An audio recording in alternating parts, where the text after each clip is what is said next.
Well, it is a small group, and this was my intent. By focusing on the Hermetic corpus and alchemy, I've just gotten tired of talking about psychedelic drugs and always saying the same things over and over again. Nevertheless, it's a challenge to go outside my own bailiwick.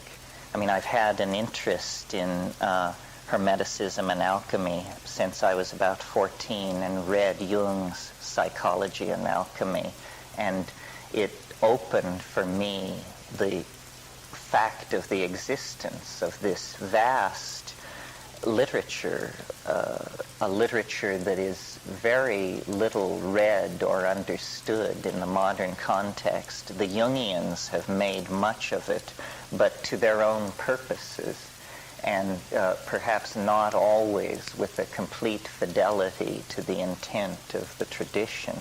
We'll talk a lot about the Jungian approach, but there are other approaches, even within the 20th century. I believe, since I don't have the catalog, I'm not absolutely certain, but I believe the catalog urged you to read Giordano Bruno and the Hermetic Tradition by Dame Frances Yates. And this is, though Frances Yates' scholarship is very controversial, I think to get an overview of the landscape, her book is probably the best single book between covers. It's not pleasing to some factions, and we can talk about that. I mean, we will probably discover within the group all the strains of alchemical illusion and delusion that have always driven this particular intellectual engine. But I thought to get one book that sort of covered the territory, that was a good one to start with. Well, then I found out it's very hard to get this book. I didn't realize that because it's been sitting on my shelf for years. Richard Byrd found a reprint at the Bodhi Tree that I wasn't aware of this particular edition. So, though probably none of you brought it with you in a heavily underlined form, if after this weekend you want to try and get it, it is available. And if you can't get that edition, why, a good book search service can probably come up with the first edition, which is Rutledge Keegan Paul. I wouldn't hold a weekend like this simply to go over a body of ancient literature if I didn't think it had some efficacy or import for the modern dilemma. And some of you may know the song by the Grateful Dead in which the refrain is, "We need a miracle every day." I think any reasonable person can conclude that the redemption of the world, if it's to be achieved, can only be achieved through magic. It's too late for science. It's too late for hortatory politics. Well, it's very interesting. I mean, every ancient literature has its apocalypsis. And in the Hermetic literature, there is a prophecy. I think it's in book 2, but that really doesn't matter. And the prophecy is that a day will come when men will no longer care for the earth. And at that day, the gods will depart, and everything will be thrown into primal chaos. And this prophecy was very strongly in the minds of the strains of non-Christian thought that evolved at the centuries of closure of the Roman Empire. When you look back into historical time, it's when you reach the 1st and 2nd centuries after Christ that you reach a world whose psychology was very much like the psychology of our own time. It was a psychology of despair and exhaustion.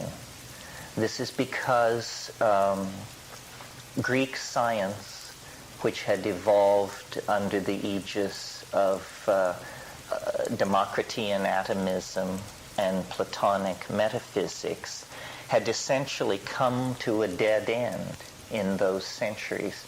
We can debate the reasons why this happened. An obvious suggestion would be that it was because they failed to develop an experimental method. And so everything just dissolved into competing schools of philosophical speculation. And a profound pessimism spread through the Hellenistic world. And out of that pessimism, and in the context of that kind of universal despair which attends the dissolution of great empires, a literature was created from the 1st to the 4th centuries after Christ, which we call the Hermetic corpus, or in some cases, the Trismegistic hymns. Now, this body of literature was misunderstood by later centuries, especially the Renaissance, because it was taken at face value and assumed to be at least contemporary with Moses, if not much older.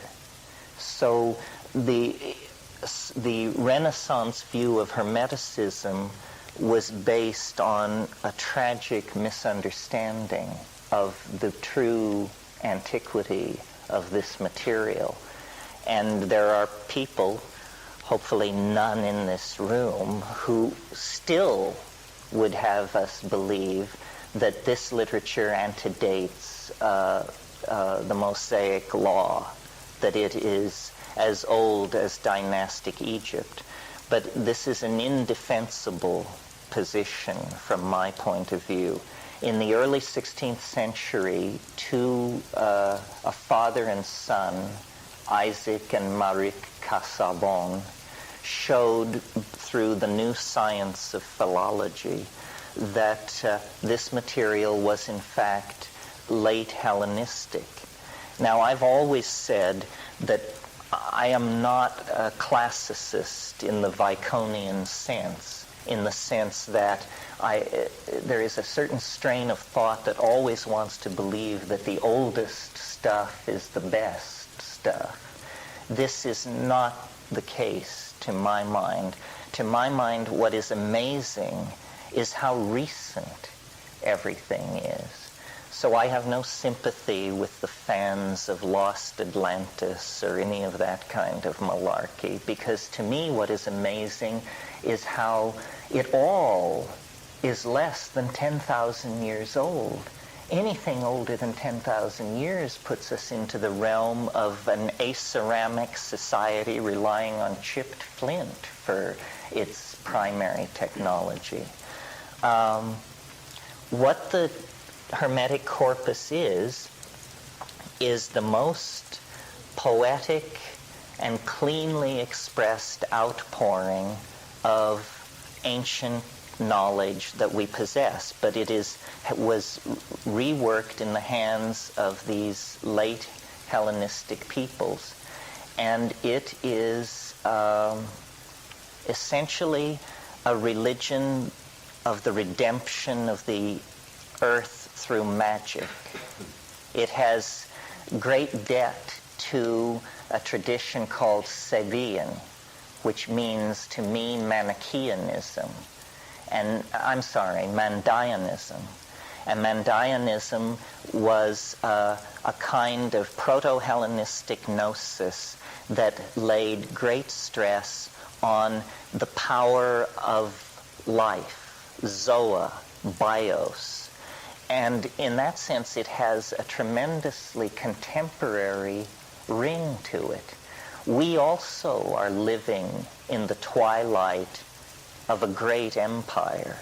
And I don't particularly mean the American empire. I mean the empire of European thinking created in the wake of the Protestant Reformation, and the rise of modern industrialism. The empire, in short, of science. Science has exhausted itself and become mere techne. It's still able to perform its magical tricks, but it has no claim on a metaphysic with any meaning, because the program of rational understanding that was pursued by science has pushed so deeply into the phenomenon of nature that the internal contradictions of the method are now exposed for all to see. And in discussing alchemy especially, we will meet with the concept of the coincidentia oppositorum, the union of opposites. This is an idea that is completely alien to science. It's the idea that nothing can be understood unless it is simultaneously viewed as both being what it is and what it is not. And in alchemical symbolism, we will meet again and again symbolic expression of the coincidentia oppositorum. It may be in the form of a hermaphrodite. It may be in the form of the union of Sol and Luna. It may be in the form of the union of Mercury with lead or with sulfur. In other words, alchemical thinking is thinking that is always antithetical, always holds the possibility of, by a mere shift of perspective, its opposite premise will gain power and come into focus. I think it was John, when we went around the circle, mentioned his interest in shamanism. There's a wonderful book called The Forge and the Crucible by Mircea Eliade, in which he shows that the shaman is the brother of the smith. The smith is the metallurgist, the worker in metals. And this is where alchemy has its roots. In a sense, alchemy is older than the Trismegistic corpus, and then it is also given a new lease on life by the philosophical underpinnings which the Corpus Hermeticum provides it. Alchemy, the word alchemy, can be traced back to mean Egypt or a blackening. And in its earliest strata, it probably refers to techniques of dyeing, meaning the coloring of cloth, and gilding of metals, and the forging and working of metal. I mean, we who take this for granted have no idea how mysterious and powerful this seemed to ancient people. And in fact, it would seem so to us if we had anything to do with it. I mean, how many of us are welders or casters of metal? It's a magical process to take, for instance, cinnabar, a red, soft ore, and by the mere act of heating it in a furnace, it will sweat liquid mercury onto its surface. Well, we have unconsciously imbibed the ontology of science, where we have mind firmly separated out from the world. We take this for granted. It's effortless because it's the ambiance of the civilization that we've been born into. But in an earlier age, and some writers would say a more naive age, but I wonder about that. But in an earlier age, mind and matter were seen to be alloyed together throughout nature, so that the sweating of mercury out of cinnabar is not a material process. It's a process in which the mind and the observations of the metal worker maintain an important role. And let's talk for a moment about mercury, because the spirit Mercurius is almost the patron deity of alchemy. You all know what mercury looks like. It's at room temperature, a silvery liquid that flows. It's like a mirror. For the alchemists, and this is just a very short exercise in alchemical thinking, for the alchemists, mercury was mind itself, in a sense. And by tracing through the steps by which they reached that conclusion, you can have a taste of what alchemical thinking was about. Mercury takes the form of its container. If I pour mercury into a cup, it takes the shape of the cup. If I pour it into a test tube, it takes the shape of a test tube. This taking the shape of its container is a quality of mind. And yet here it is present in a flowing silvery metal. The other thing is, mercury is a reflecting surface. You never see mercury. What you see is the world that surrounds it, which is perfectly reflected in its surface, like a moving mirror, you see. And then if you've ever, as a child, I have no idea how toxic this process is, but I spent a lot of time as a child hounding my grandfather for his hearing aid batteries, which I would then smash with a hammer and get the mercury out and collect it in little bottles and carry it around with me. Well, the wonderful thing about mercury is when you pour it out on a surface and it beads up, then each bead of mercury becomes a little microcosm of the world, and yet the mercury flows back together into a unity. Well, as a child, you see, I had not yet imbibed the assumptions and the ontology of science. I was functioning as an alchemist. For me, mercury was this fascinating magical substance onto which I could project the contents of my mind. And a child playing with mercury is an alchemist, hard at work, no doubt about it. Well, so then this is a phenomenon in the physical world, and then mind is a phenomenon as in the Cartesian distinction, which is between the res extensa and the res virens. This is the great splitting of the world into two parts. I remember Al Huang once said to me, we were talking about the yin-yang symbol, and he said, you know, the interesting thing is not the yin or the yang. The interesting thing is the S-shaped surface which runs between them. And that S-shaped surface is a river of alchemical mercury. Now, where the alchemists saw this river of alchemical mercury is in the boundary between waking and sleeping. There is a place, not quite sleeping, not quite waking, and there flows this river of alchemical mercury, where you can project the contents of the unconscious and you can read it back to yourself. This kind of thinking is confounding to scientific thought, where the effort is always to fix everything into a given identity and a given set of behaviors. Now, the other hermetic perception that is well illustrated by just thinking for a moment about mercury is the notion, and this is central to all hermetic thinking, of the microcosm and the macrocosm.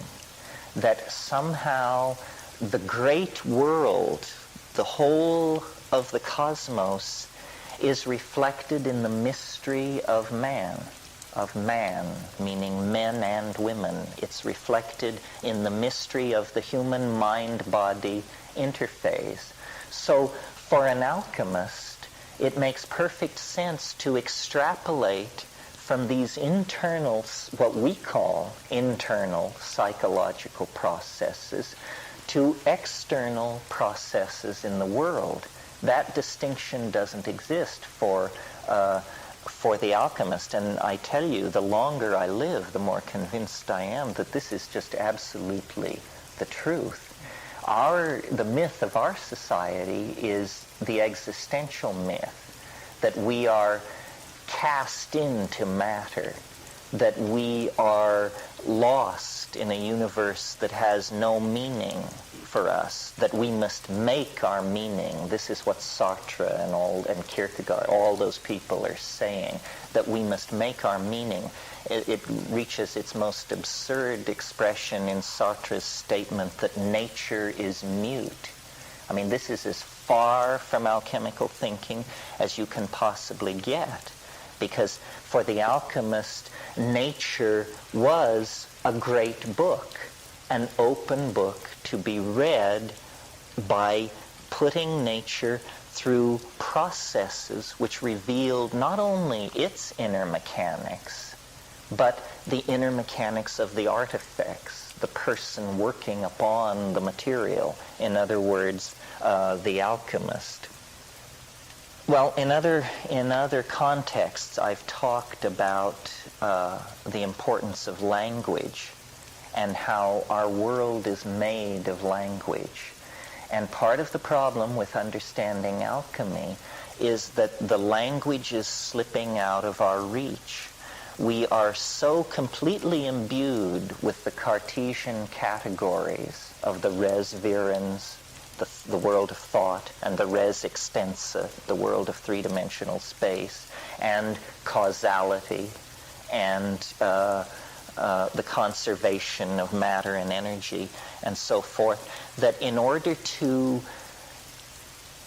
do more than carry out a kind of scholarship of alchemy, we have to create an alchemical language, or a field in which alchemical language can take place.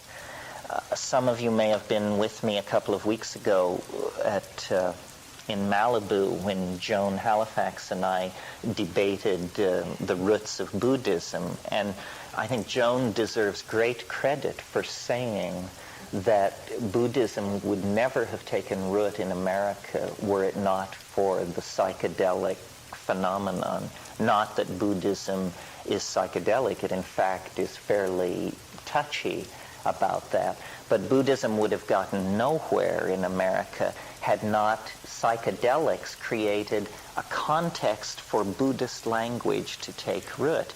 And I would wager that I would never have gotten to first base with proposing a weekend on alchemy at Esalen were it not understood that psychedelics have prepared people for the notion that mind and world can be poured together like mercury and sulfur, like the Sophic waters, to create a new kind of understanding.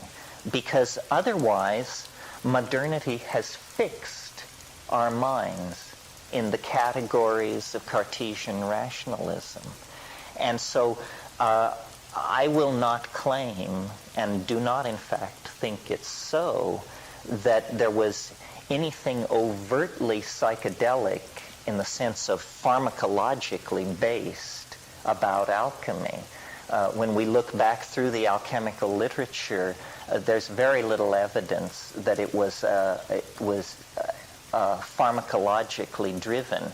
Only when you get to the very last adumbrations of the alchemical impulse in someone like Paracelsus do you get the use of opium.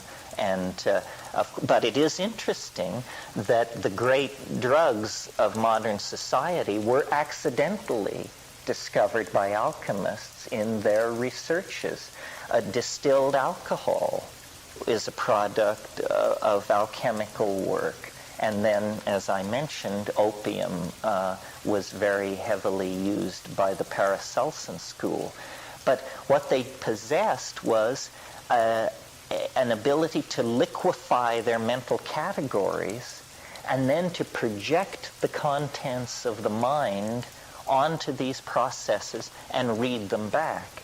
Now, this is what made alchemy so fascinating to the Jungian school, because the Jungians were discovering the unconscious, and they realized before Jung's involvement with alchemy, the best material for psychotherapy to work upon was dreams, but dream and mythology, and these were the two poles of the data field that the discovery of the unconscious was working on. Well, then Jung had the prescience to realize that alchemy, which to that point, as the gentleman over here said, had been dismissed as a naive effort to turn base metals into gold.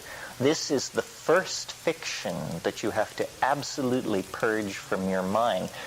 The only alchemists that ever tried to turn base metals into gold were charlatans, the so-called puffers, because they were called that not only for their exaggerated speech, but for their use of bellows to drive their fires. And alchemy has always had a core of true adepts, and then a surround of misguided souls and outright con artists who were trying to change base metals into gold. Now, it's interesting that science, in its naivete in the 20th century, has actually completed the program of pseudo-alchemy. You can, if you have a sufficiently powerful nuclear reactor, change lead into gold. I mean, the cost is staggering. It has no economic importance whatsoever, but it can be done by bombarding gold with a sufficient amount of heavy particles, lead. You can change it into gold. But this is not what the original intent was. In fact, when we look at the history of 20th century science, we will see that in a way it's a misunderstanding of what the alchemical goals were to be, and one by one it has done these things that were stated goals of the alchemists, except that the alchemists always spoke in similes and in a secret control language that was symbolic. Okay, now another point that was brought up was, in going around the circle, was the externalization of the soul. And what we're trying to do is, in this weekend, is study and talk about the idea of redeeming the world through magic. And how is this to be done? Well, the philosopher's stone is a complex of ideas that no matter how you divide it, no matter how you slice it, it's very difficult to hold the pith essence of this concept. But what it really comes down to is the idea that spirit is somehow resident in matter in a very diffuse form, and that the goal of Hermetic thinking and later alchemy is the concentration and redemption of this spirit, a focusing of it, a bringing of it together. This is an idea that was common in the Hellenistic world, not only to Hermetic thinking, but also to Gnosticism. Gnosticism is the idea that somehow the pure, holy, real light of being was scattered through a universe of darkness and of saturnine power, and that the goal is, by a process which we can call yogic or alchemical or meditative or moral/ethical, the light must be gathered and concentrated in the body and then somehow released and redeemed. And all esoteric traditions, East and West, talk about the creation of this body of light. And we will not in this weekend talk very much about alchemy, non-Western alchemy, Taoist alchemy, and Vedic alchemy. But in those systems too, the notion is about the creation of this vehicle of light. This is one metaphor for the externalization of the soul. The philosopher's stone is another. And I will challenge you to try to imagine what the achievement of the philosopher's stone would be like, because it's in trying to think that way that you begin to dissolve the categories of the Cartesian trap. And so imagine for a moment an object, a material, which can literally do anything. It can move across categorical boundaries with no difficulty whatsoever. So what do I mean? I mean that if you possessed the philosopher's stone and you were hungry, you could eat it. If you needed to go somewhere, you could spread it out and sit on it, and it would take you there. If you needed a piece of information, it would become the equivalent of a computer screen, and it would tell you things. If you needed a companion, it would talk to you. In other words, if you needed to take a shower, you would hold it over your head and water would pour out of it. Now you see, this is an impossibility. That's right. It's a coincidentia oppositorum. It is something which behaves like imagination and matter without ever doing damage to the ontological status of one or the other. Now this sounds like, pure pathology in a context of modern thinking, because we expect things to stay still and be what they are and undergo the growth and degradation that is inimical to them. But no, the redemption of spirit and matter means the exteriorization of the human soul and the interiorization of the human body, so that it is an image freely commanded in the imagination. Imagination. I think this is the first time I've used this word this evening. The imagination is central to the alchemical opus, because it is literally a process which goes on in the realm of the imagination, taken to be a physical dimension. And I think that we cannot understand the history that lies ahead of us unless we think in terms of a journey into the imagination. We have exhausted the world of three-dimensional space. We are polluting it. We are overpopulating it. We are using it up. Somehow the redemption of the human enterprise lies in the dimension of the imagination. And to do that, we have to transcend the categories that we inherit from 1,000 years of science and Christianity and rationalism, and we have to re-empower and re-encounter the mind. And we can do this psychedelically, we can do it yogically, or we can do it alchemically and hermetically. Now, there is present in the world at the moment, or at least I like to think so, an impulse which I have named the archaic revival. It's what happens is that whenever a society really gets in trouble, and you can use this in your own life, when you really get in trouble, what you should do is say, what did I believe in the last sane moment that I experienced? And then go back to that moment and act from it, even if you no longer believe it. Now, in the Renaissance, this happened. The scholastic universe dissolved, new classes, new forms of wealth, new systems of navigation, new scientific tools made it impossible to maintain the fiction of the medieval cosmology. And there was a sense that the world was dissolving. Good alchemical word, dissolving.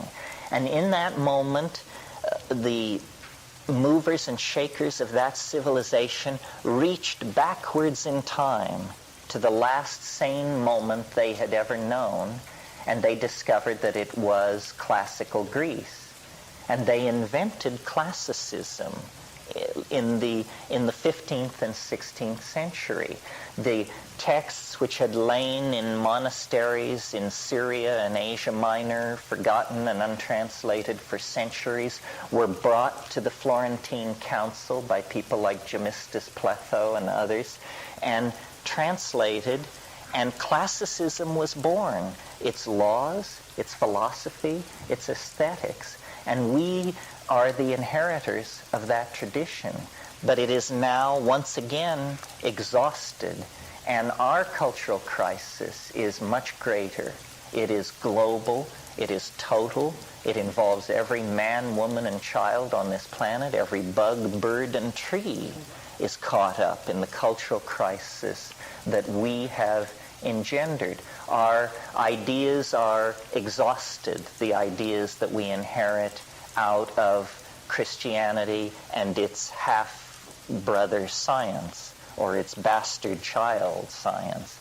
So what I'm suggesting is that an archaic revival needs to take place, and it seems to be well in hand in the form of the revival of goddess worship and shamanism and partnership. But notice that these things are old, 10,000 years or more old. But there was an unbroken thread that, however thinly drawn, persists right up to the present. So the idea of this weekend is to show the way back to the high magic of the late Paleolithic, to show that there were intellectual traditions, there were minority points of view that kept the faith, that never allowed it to die. And to my mind, this alchemical, hermetic, Gnostic, Egyptian, Chaldean thread is the thread. And if we unravel it with sufficient care and attention, then we can build a bridge from the otherwise nearly incomprehensible high magic of the late Paleolithic. We can get it as near to ourselves as John Dee, who died in 1604. We can discover that it's no further away from us than the beginning of the 30 Years' War. And for my money, after that, it gets pretty mucked up. I mean, after Eliphas Levi, who's already waffling, I'm not very interested in the occultism of the 17th, 18th, and 19th century. But it's not necessary, because scholarship gives us the Chaldean oracles, the Trismegistic hymns, the library at Nag Hammadi, and so forth and so on. So my impulse is to, in the most austere sense, repopularize, reintroduce this kind of thinking so that people can live it out. And then, step by step, we can evolve our language and evolve our understanding to make our way back to the garden, back to Eden. It's occurred to me recently, it's said that Christ opened the doors to paradise. Yes, but he closed the doors to Eden. And paradise is a very airy place where everybody sits around on clouds strumming their lyres. I think what we want to do is make our way back to the alchemical garden. That's where our roots are. That's where meaning is. Meaning lies in the confrontation of contradiction. the coincidentia oppositorum. That's what we really feel, not these rational schemas that are constantly beating us over the head with the thou shalts and thou shoulds, but rather a recovery of the real ambiguity of being, an ability to see ourselves as at once powerful and weak, noble and ignoble, future-oriented, past-facing. We each need to become Janus-faced and to incorporate into ourselves the banished contradictions of being that so haunt the enterprise of science. We can leave that behind, and when we do, we reclaim authentic being. And authentic being, make no mistake about it, is what alchemical gold really is. That's what they're talking about, authentic being. So that's tonight. Right now what? We're led. We're Saturnine, and we'll talk about Saturn and Pluto and all of that. Yes, tomorrow we'll talk about the stages of the alchemical opus. And though the stages are many and multifarious, it all begins in what is called the nigredo, the blackening, the depths of the leaden, saturnine, chaotic, fixed place. And that's where we have been left by science and modernity and so forth and so on. And that's where the alchemist loves to begin. That's where he or she stokes the furnace and begins the dissolution et coagulatio that leads to the appearance of the stone. I'll show you some books, and this is, by no means exhaustive. The literature of Hermeticism and alchemy is vast, and I could have brought 5 or 6 boxes of this size from my own library. And this is a smattering. It doesn't mean what I show you is the best. It simply tries to spread over a large area. Oh, someone put this here. This is a new novel that's just been published by Lindsay Clark called The Chemical Wedding. And I see last week it was number 10 on the New York Times bestseller list, which is astonishing for such an obscure subject. It's a retelling of a famous incident in alchemy in the 19th century when a woman named Mary Alice Atwood, who had a very, very close relationship to her father, Dr. South, and the two of them worked together, she on a text and he on a long poem. And to make a long story short, eventually they decided to destroy both the poem and the book, feeling that they had said too much and had given the secret away. At least that's one version. So this is a fictionalized retelling of that incident, intercut with a modern cast of characters very clearly modeled on the poet Robert Graves. So if you like to absorb your information in a fictionalized form, this is a wonderful book.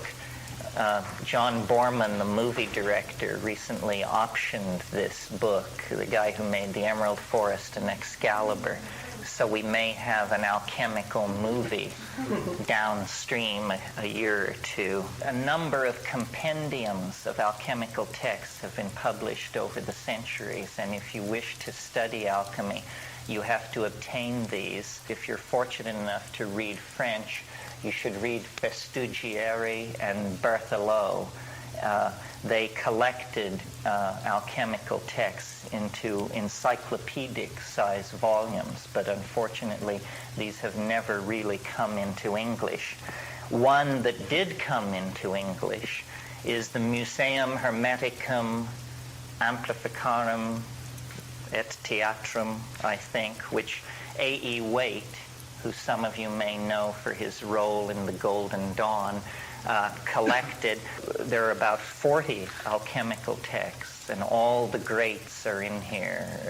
Lull, Villanova, Michael Meyer, Basil Valentine, Kramer, Edward Kelly, and so forth.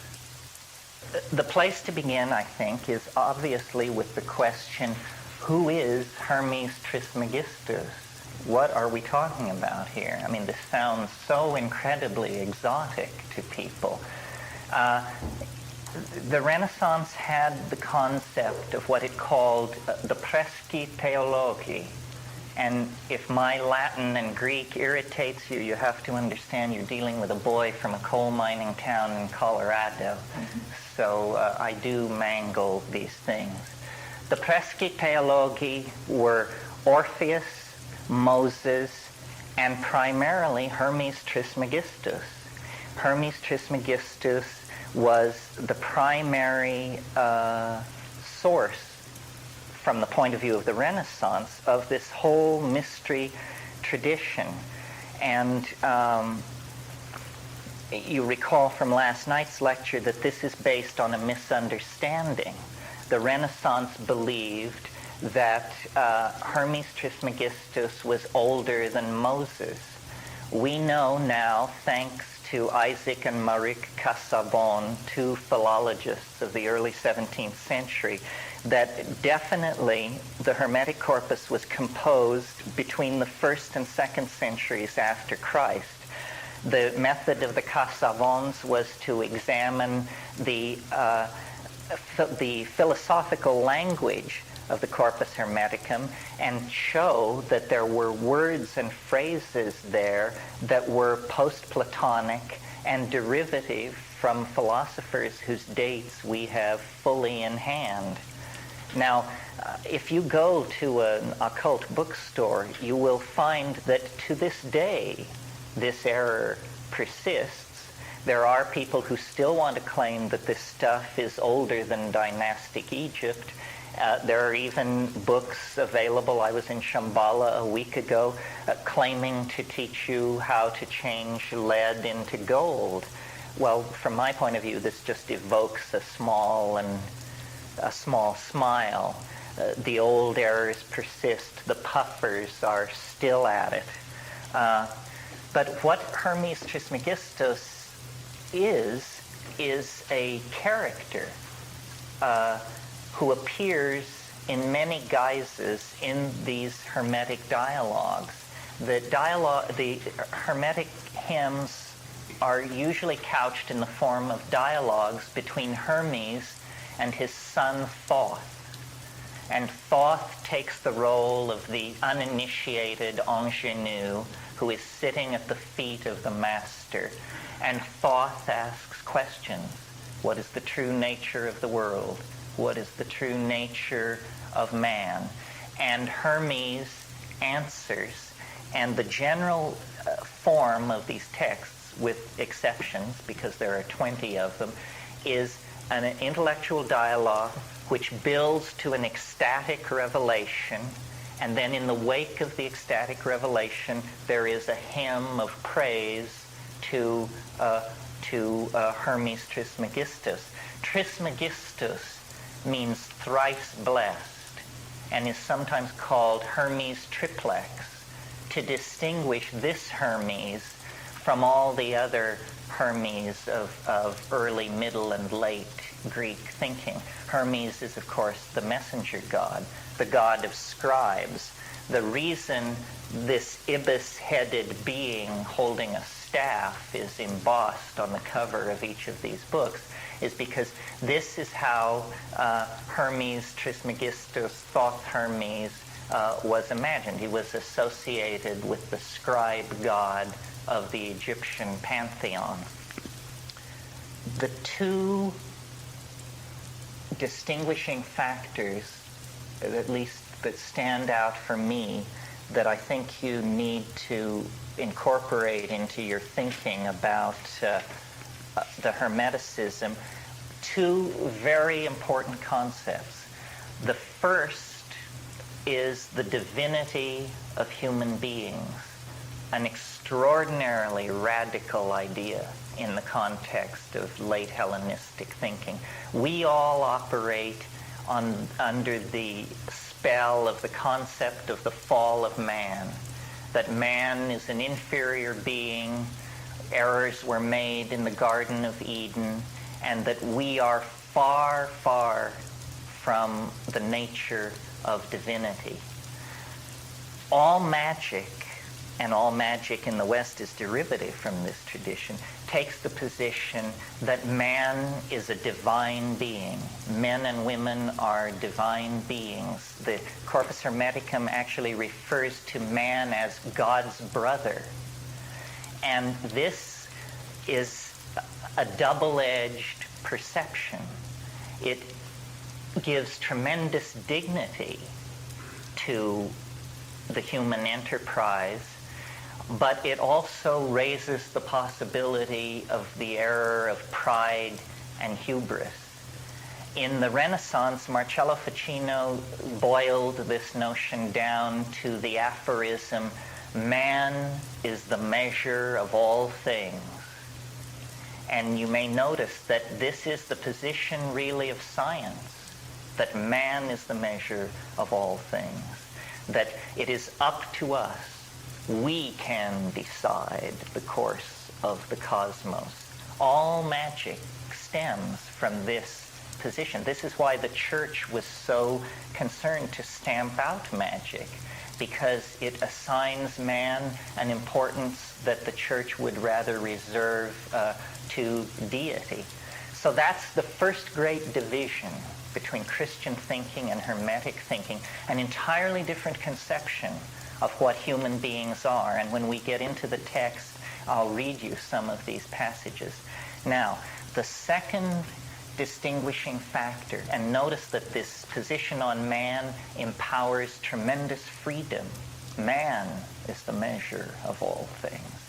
The second distinguishing factor in Hermeticism is the belief that we can control fate, that we can escape from cosmic fate.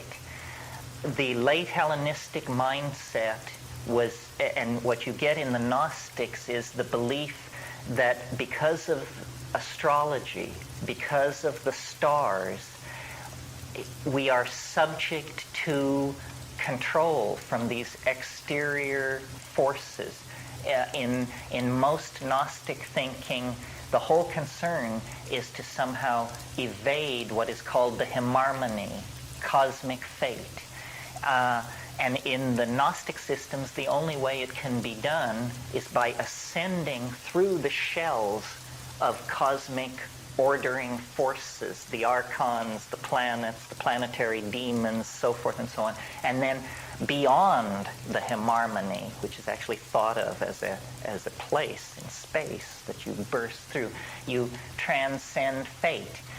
What the Hermetic thought is that these fates become personified as the decans, as the stellar demons, and then it is held that there is a magical system which is possible where you can call these archangels to your side and work with them and not be subject to the inevitable working of the cosmic machinery. And this burst like a revelation over the late Hellenistic world, because there was such philosophical and emotional and political exhaustion that this is a counterpoise to the message of the New Testament, which is a similar message, that you can be saved in the body, that you can escape the inevitable dissolution and degradation laid upon us by time. So these are the two distinguishing factors, the divinity of man and the possibility of using magic to evade the machinery of fate. So I want to read some of the Corpus Hermeticum to you to give you the flavor of it. But before I do, I want to say something about the history of these texts. You're all familiar, more or less, I'm sure, with Apuleius's The Golden Ass, which is a novel of initiation that is late Roman. Apuleius also put together what is called the Asclepius. And the Asclepius is true Hermetic literature that was not lost. It was the only one that was available throughout the Dark and Middle Ages. All the rest was lying untranslated in Syrian monasteries until Gemistus Pletho in 1490 brought these manuscripts to Florence, to the court of the de Medicis, and then the translation project began. Now, the only other Hermetic material that was accessible throughout the High Gothic period was a book of magic called Picatrix. And the Picatrix was probably written in the 1200s, although this elicits screams of dissent from the burning-eyed faction. But reason dictates that we consider Picatrix 12th century. So only the Asclepius and the Picatrix represented this strain of thought before the 1460s. And the importance of Hermetic thinking can be seen by the fact that Gemistus Pletho brought Plato to the Florentine Council, as well as Hermes Trismegistus. And when Marcello Ficino sat down to do this translation work, Cosimo de' Medici said, "Plato can wait. I'm getting old. You do the Hermetic corpus first. That's much more important. We'll sort out this Plato business in a few years." And so it was done. And it was completed in 1493, and in 1494 Cosimo died. So he never saw the translations of Plato, but felt that the Corpus Hermeticum was more important. I mention this to show you the importance that was attached to this stuff. Here is one of the key passages on man's nature. This is from Book 1 of the Corpus Hermeticum. "But mind, the father of all, he who is life and light, gave birth to man, a being like to himself. And he took delight in man as being his own offspring. For man was very goodly to look on, bearing the likeness of his father. With good reason, then, did God take delight in man, for it was God's own form that God took delight in. And God delivered over to man all things that had been made." This is the basis of the Ficenian statement, man is the measure of all things. "And man took station in the Maker's sphere, and observed the things made by his brother, who was set over the region of fire. And having observed the Maker's creation in the region of fire, he willed to make things for his own part also, and his Father gave permission, having in himself all the working of the administrators." This is a reference to the angel hierarchy. "And and the administrators took delight in him, and each of them gave him a share of his own nature." So man is the brother of God and a creature at home with the angels. This idea is echoed in the Asclepius, which you'll recall was available throughout the Middle Ages.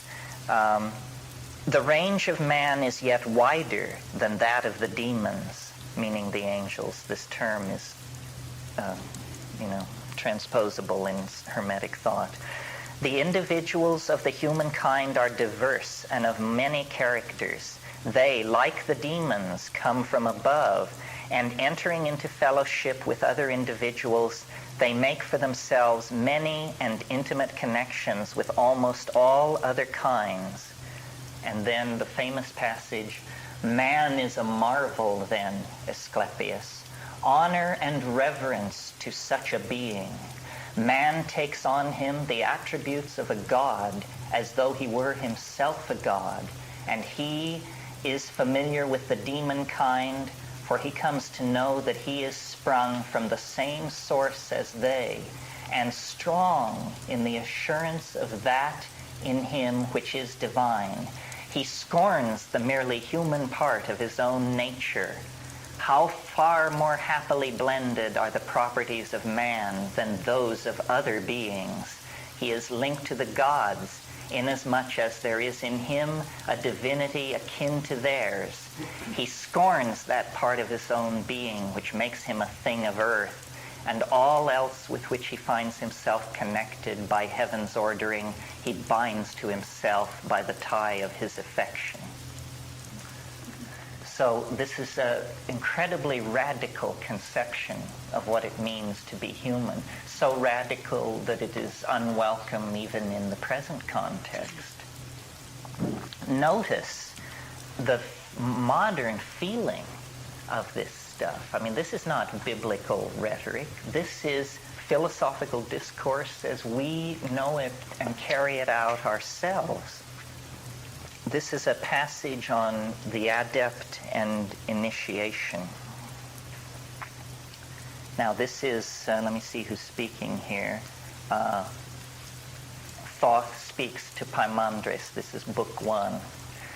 But tell me this too, said I. God said, let the man who has mind in him recognize himself. But have not all men mind? And then Paimandres replies, O man, said mind to me, speak not so. I, even mind, come to those men who are holy and good and pure and merciful, and my coming is a succor to them, and forthwith they recognize all things, and win the Father's grace by loving worship and give thanks to him, praising and hymning him with hearts uplifted to him in filial affection. Again, the reference to being God's brother. In filial affection. And before they give up the body to the death which is proper to it, they loathe the bodily senses, knowing what manner of work the senses do. Now, this introduces the theme of asceticism, that like, like the Gnostics, there is, in much of the Hermetic literature, a kind of horror of the earth, a desire to ascend and to get away from it. Scott makes the distinction between what he calls pessimistic gnosis and optimistic gnosis. And within the 20 texts of the Corpus Hermeticum, you get vacillation on this point. In some cases, the Mandaean, the Sabaean tendency is there, and the world soul is invoked, and the whole of creation is seen as a living being involved in this soteriological process, this process of salvational mechanics through magic.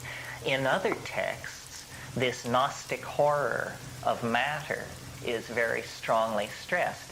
It's very clear that the Hellenistic mind was ambivalent on this point, even as we are ambivalent on this point. I mean, it's a real question. Are we here to be the caretakers of the earth, or are we strangers in the universe, and is our task to return to a forgotten and hidden home, no trace of which can be found in the saturnine world of matter? It's very hard to have it both ways. You're going to have to sort of take a position on that. And these people were forced into the same dilemma. There's no middle ground between those two positions. And so that dichotomy, that conundrum, haunted a lot of Hermetic thinking. Here is the Hermetic creation myth. This is book 3, paragraphs 1 through a few. And you will see the comparison the similarities to the Christian creation myth, but with extraordinary differences. There was darkness in the deep, and water without form, and there was a subtle breath, intelligent, which permeated the things in chaos with divine power. Then, when all was yet undistinguished and unwrought, there was shed forth holy light, and the elements came into being. All things were divided one from another, and the lighter things were parted off on high, the fire being suspended aloft so that it rose unto the air, and the heavier things sank down, and sand was deposited beneath the watery substance, and the dry land was separated out from the watery substance and became solid, and the fiery substance was articulated with the gods therein, and heaven appeared with its 7 spheres, and the gods visible in starry forms with all their constellations, and heaven revolved and began to run its circling course, riding upon the divine air. And each god by his several power set forth that which he was bidden to put forth. And there came forth 4-footed beasts, and creeping things, and fishes, and winged birds, and grass, and every flowering herb, all having seed in them according to their diverse natures. For they generated within themselves the seed by which their races should be renewed. And then it goes on to describe the birth of man. Now, this kind of thinking is what alchemy seized upon in its ambitions. In a way, one way of thinking about what alchemy came to attempt is the thinking went like this. Since man is God's brother, the purpose of man is to intercede in time. And it was believed that ores, precious metals, and things like this grew in the earth. It was a thoroughgoing theory of evolution that reached right down into the organic realm. So it was thought that gold deposits in the earth would actually replenish themselves over time. And it's passages like this that give permission for that kind of thinking. In line with that, we're now in Book 4. And remember, the tone changes slightly from book to book. They were, after all, written over a 300-year period by various people. You must understand, then, that God is pre-existent and ever-existent, and that he alone made all things and created by his will the things that are. And when the Creator had made the ordered universe, he willed to set in order the earth also. He willed to set in order the earth also. And so he sent down man, a mortal creature made in the image of an immortal being, to be an embellishment of the divine body. For it is man's function, here it comes, the purpose of man, according to Book 4, for it is man's function to contemplate the works of God, and for this purpose he was made, that he might view the universe with wondering awe and come to know its maker. Man has this advantage over all other living beings, that he possesses mind and speech. Now speech, my son, God imparted to all men, but mind he did not impart to all. Not that he grudged it to any, for the grudging temper does not start from heaven above, but comes from being here below, in the souls of those men who are devoid of mind. This introduces the concept of an elect, or a perfecti, a hierarchy of human accomplishment and understanding. And this is also basic to Gnosticism. It's not for everyone, they're saying. It's for the pure of heart. And then what pure of heart means depends on the school you're looking at. For some, it was mathematical accomplishment. For others, it was contact with the logos. For others, it was an ability to resist the temptations of the senses. But there was always this sense of the higher and lower possibility within the human experience. Everybody with me so far? This is at the opening of Book 12, and this is a book with a heavy Mandaean sensitivity, this sensitivity to life. Now this whole cosmos, and notice how this transcends even the Buddhist point of view, because in Buddhism plants have no soul. This is a tremendous failure in the Buddhist conception as far as I'm concerned.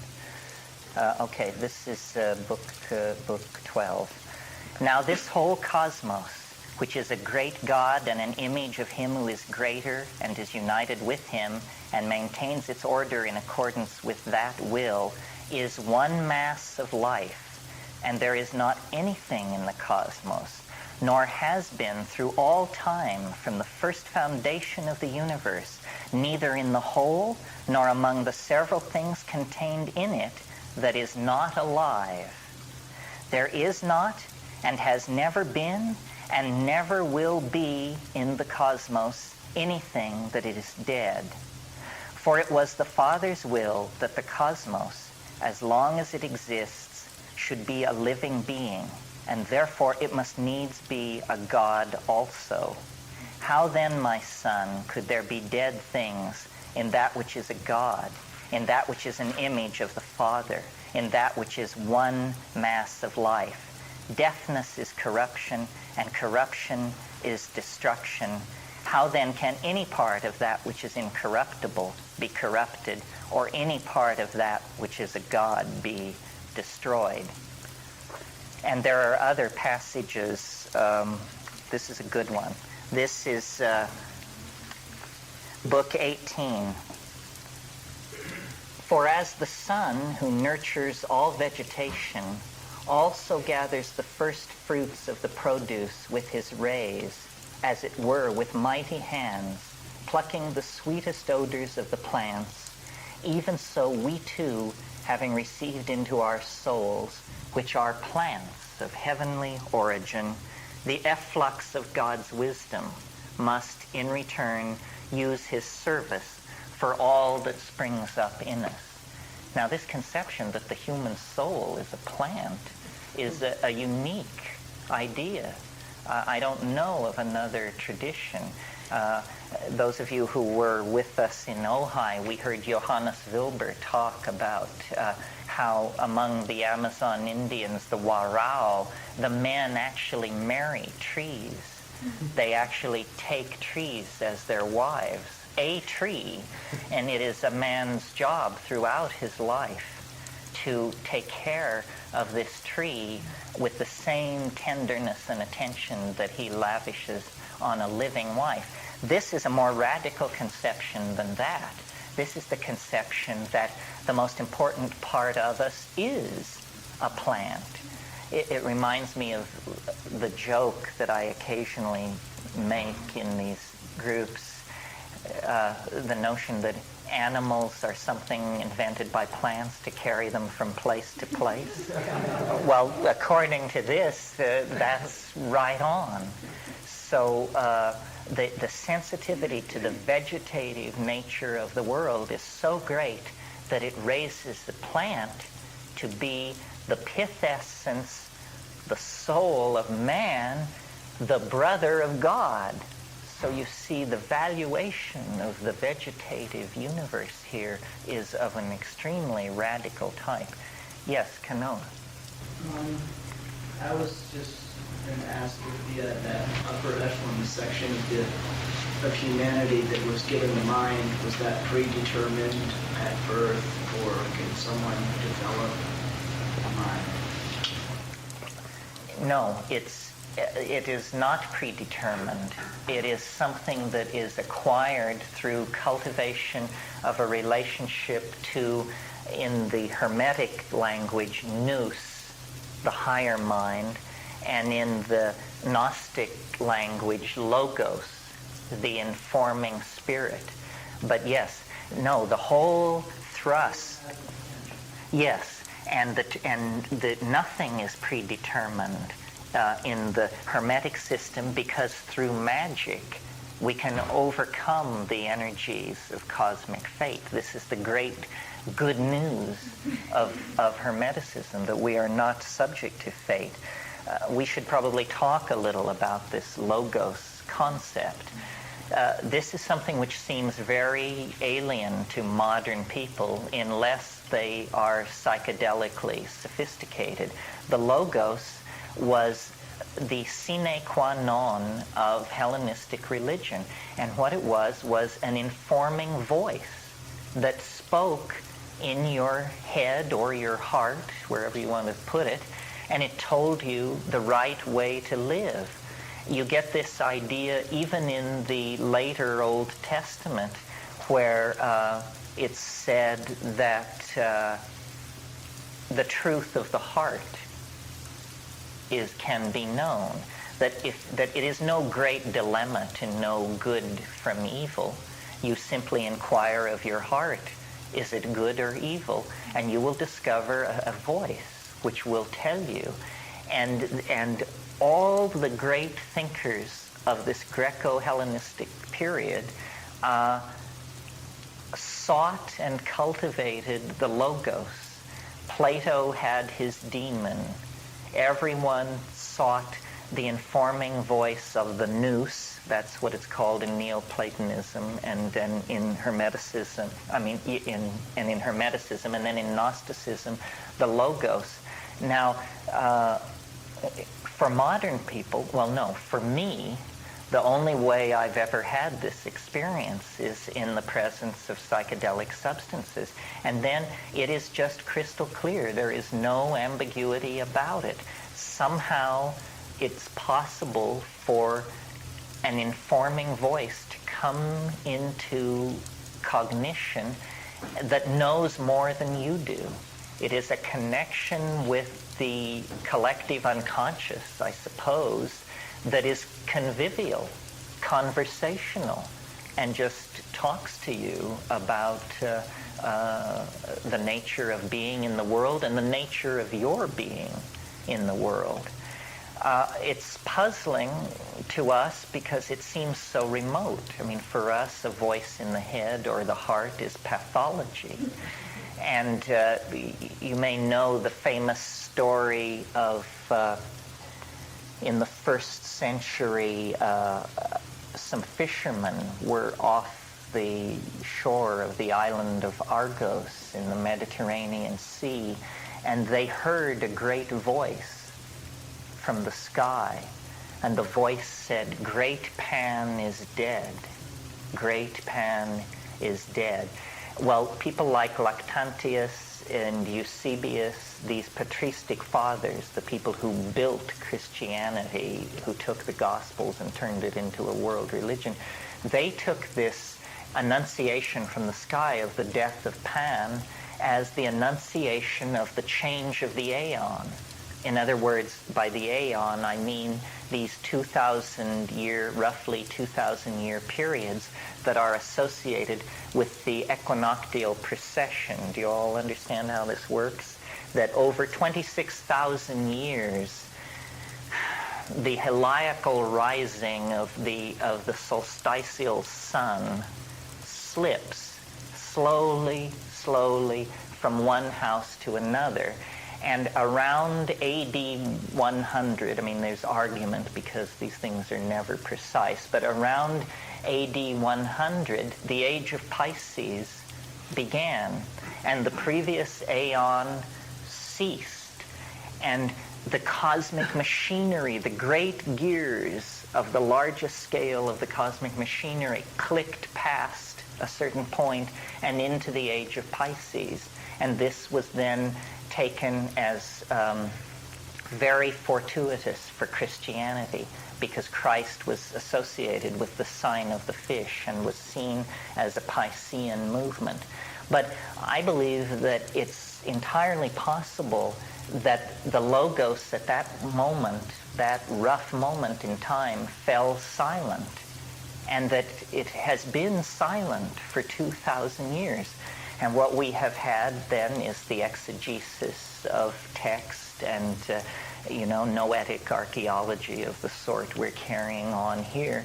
But that now, and a phenomenon as trivial and high-ponted as channeling can be seen as the reawakening of the Logos. The long night of Piscean silence is ending, and the spirit of Nous is again moving in the world, speaking in the minds of the adepts and the hierophants who have the techniques and the will to connect with this stuff.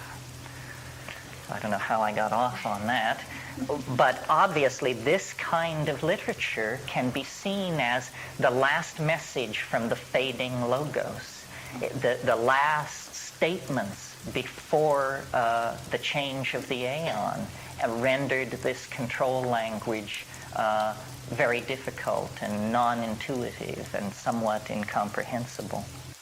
Yeah. Mm-hmm. That's the first of the reading where you broke off. I have a puzzlement around the use of the word mind. In this context, as you said? It's Scott's translation of this word nous. It simply means this universal permeating intelligence. And the statement there is that it is only available to an elite through asceticism and desire, intent. And then there are prescriptions. We haven't gotten into this, but they lived a life of purity, although their definitions of purity varied widely. That's part of the flip-flop that man is brother of God, and still we have to earn it. It makes it not... That's right. Kind of a denial of that. That's right.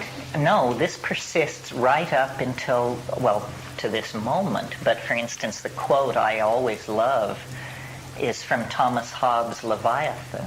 Thomas Hobbes, was the great theoretician of modern government and social organization, and he was basically a paranoid SOB.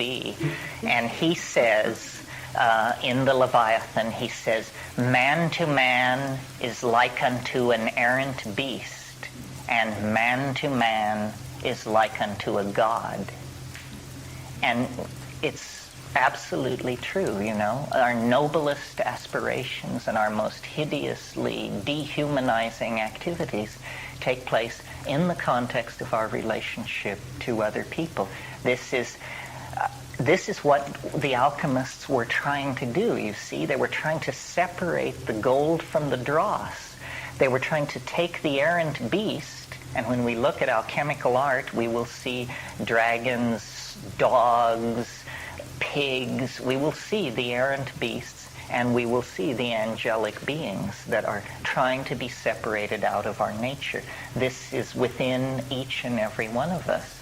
Man to man is like unto a god, and man to man is like unto an errant beast. This question having to do with mind. According to my understanding of some of the Platonic tradition and Neoplatonic thought, this has to do with the divided mind in Plato. Well, you raise an important point. It further complicates the picture, but it's how it was, folks. And that is, the reference here is to Neoplatonism, which is a kind of parallel tradition to what we're talking about. Plato had at least a couple of phases in the evolution of his thinking. The young Plato is a rational thinker, but the later Plato, apparently after he fell under the influence of Pythagorean schools, it becomes a full-blown mystic. And then in the late Roman Empire, now this is almost 1,000 years after Plato. We have to remember, in our minds, all these people get squeezed together like they could all have dinner together. But, Plotinus is as far from Plato as we are from King Canute. So you have to bear in mind the scale of history. But so 900 to 1,000 years after Plato, a Byzantine school of philosophy arose around Porphyry, Plotinus, and Proclus as the major exponents. And they worked with the late Plato and elaborated a beautiful mystical cosmology. This is what I did a workshop here on a year ago. And many of those ideas and terms parallel conceptually the stuff in the Corpus Hermeticum. And if you're of a certain intellectual bent, you may find yourself more comfortable with the Neoplatonists than with this. This material tends to be emotional, evocative, poetic, and while there's great poetry in Plotinus, there's also very tight thinking that goes along with it. And there are other traditions. I mean, I'm making it simple for you. There was a whole tradition of what was called the Chaldean oracles, and this was a collection of 100 or more fragments, all of which were the great commentary of Eusebius in 30 volumes. Iamblichus, one of them. That's all lost. We don't have that material, and it is, in a way, the most mysterious of these traditions because it just didn't survive.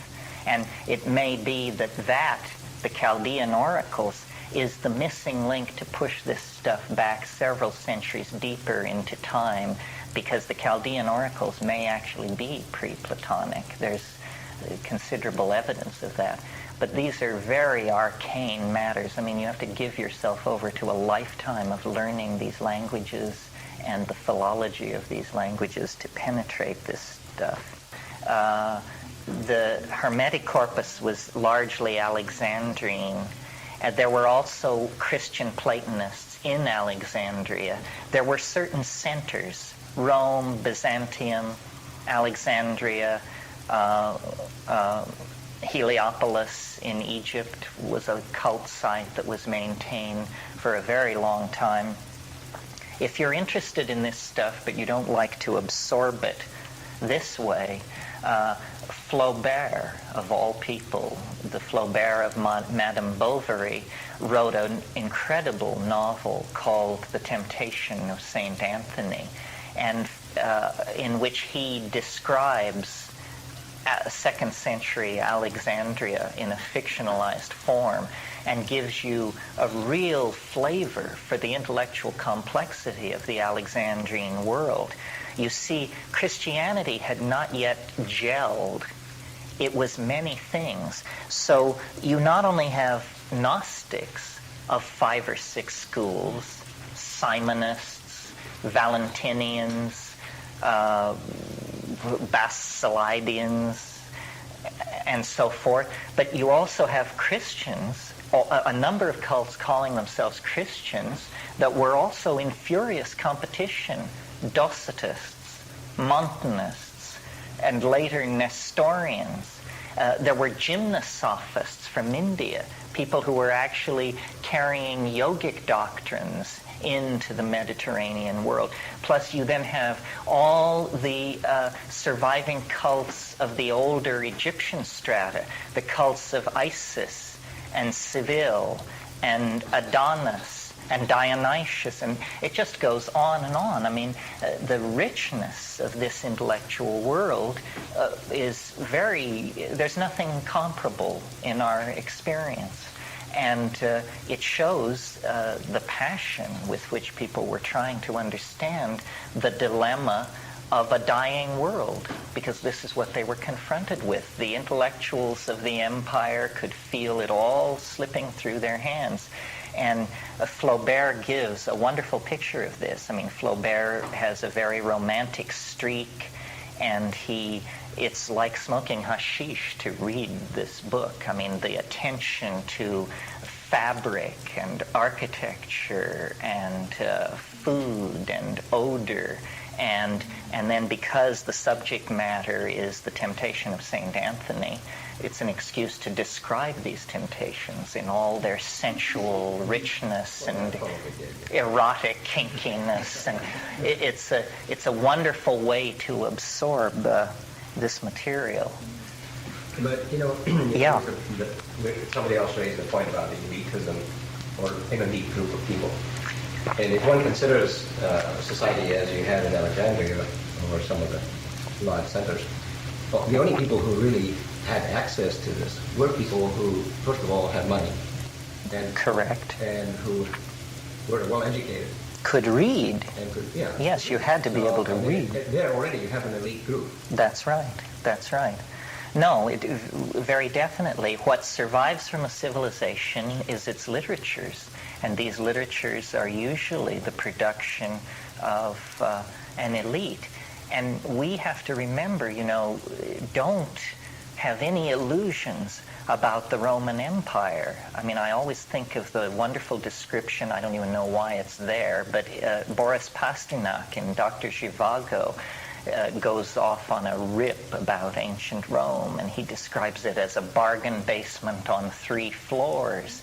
I mean, this was an empire that lived by human cruelty. It was on the backs of slaves that this airy intellectual speculation was based. I mean, it was a tremendously pluralistic society, but that pluralism was maintained by standing armies of enormous size and policies of occupation of enormous cruelty. I mean, because of our relationship to the Christian tradition, we're aware of such things as the Zealot Revolt of 69 and the reign of Herod Antiochus in Jerusalem and so forth and so on. But that was just one little corner of the empire. And in Armenia, in Gaul, in Spain, in North Africa, military governors were carrying out outrageous suppressions of native populations. I mean, it was not a pretty time to be alive, and what comes down to us then is the yearning to escape from that. No wonder these people saw the earth as a cesspool and a trap, because that's what it was for them, without doubt. And our own age is very similar. I mean, we do not have slavery, but we suffer under propaganda, mass manipulation of ideas, and the degradation and exploitation of the third world on a scale the Roman Empire couldn't even dream of. So there is a great affinity. If any of you are interested in this kind of thing, I highly recommend a book by Hans Jonas called The Phenomenon of Life. It's a book of philosophical essays, but there's one essay in there called Gnosticism and the Modern Temper, in which he shows that once you take Gnosticism and dump the angels and the star demons and all the colorful bric-a-brac of late Roman thinking, what you have is a thoroughgoing existentialism, completely compatible with Jean-Paul Sartre, Jean Genet, and the kind of intellectual despair that characterized the post-World War II generation in Europe. Heidegger is thoroughgoingly Gnostic in his intentionality. It's just that the language is modern and stripped of this magical thinking, and by being stripped of magical thinking, in a way, the modern recension of that state of mind is even more hopeless and disempowering. Fortunately, I think we're moving out of the shadow of that, but I'm 44 years old. I grew up reading those people, and it made my adolescence much harder than it needed to be. I mean, my God, there wasn't an iota of hope anywhere to be found, and that's why for me, psychedelics broke over that intellectual world like a tidal wave of revelation. I mean, I quoted to you last night Jean-Paul Sartre's statement that nature is mute. I mean, this is, now I see this as an obscenity almost, an intellectual crime against reason and intuition. The opposite of the logos. It's the absolute antithesis of the logos. And much of our world is ruled by men older than I am who are fully connected into that without any question. And they just think all the rest of this is namby-pamby, ecological soft-heartedness or some sort. There is no openness to the power of bios, to the fact of a living cosmos. This is what Rupert Sheldrake is always trying to say.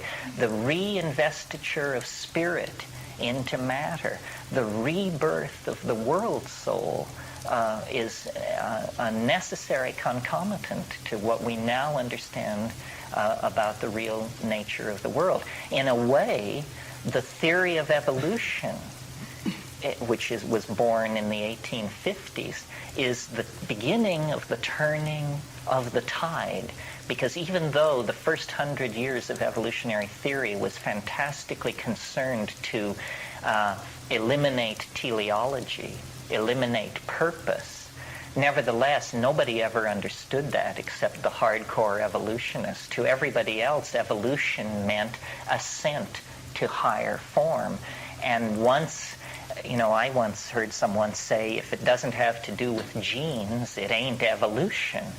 Well, that's a tremendously limited view of what evolution is. I mean, the inorganic world is evolving. The organic world is evolving, and there the currency is genes. But also the social and intellectual world of human beings is evolving, and there the currency is not genes but memes.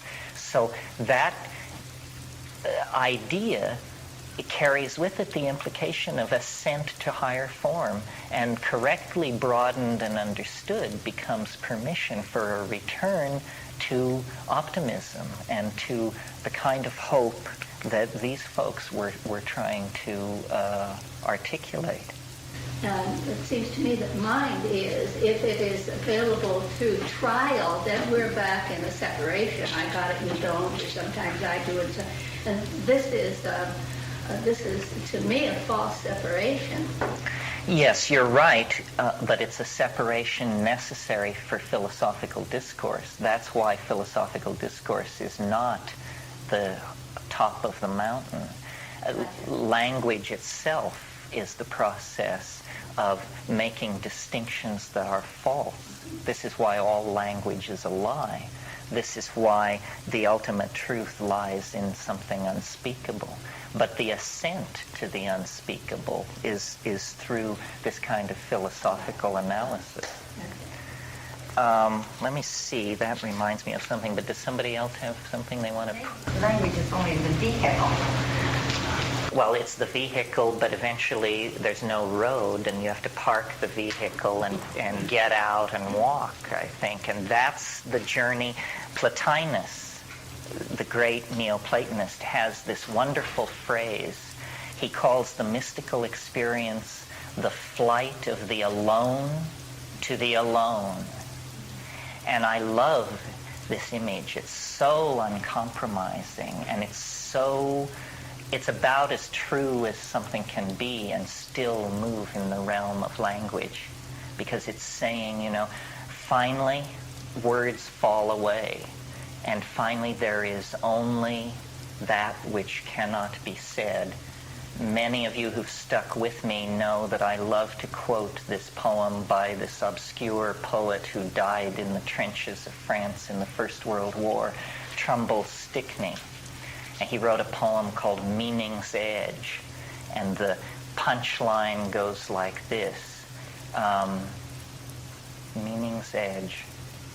I look over meaning's edge and feel the dizziness of the things you have not said. And I think that every one of these weekends, this is the effort, to carry you to the edge of an abyss and then push you over into the dizziness of the things unsaid. And they'll always be unsaid. I mean, they are. Wittgenstein, God bless him, had the concept of what he called the unspeakable. He said philosophy operates in the realm of the speakable, but eventually we must confront that which cannot be said, the dizziness of things unsaid. And that's where real authenticity then flows back into the world of community and speech, but it comes from a place of utter silence and unsayability. How could it be otherwise? I mean, what hubris it would be to expect that the small mouth noises of English could encompass being.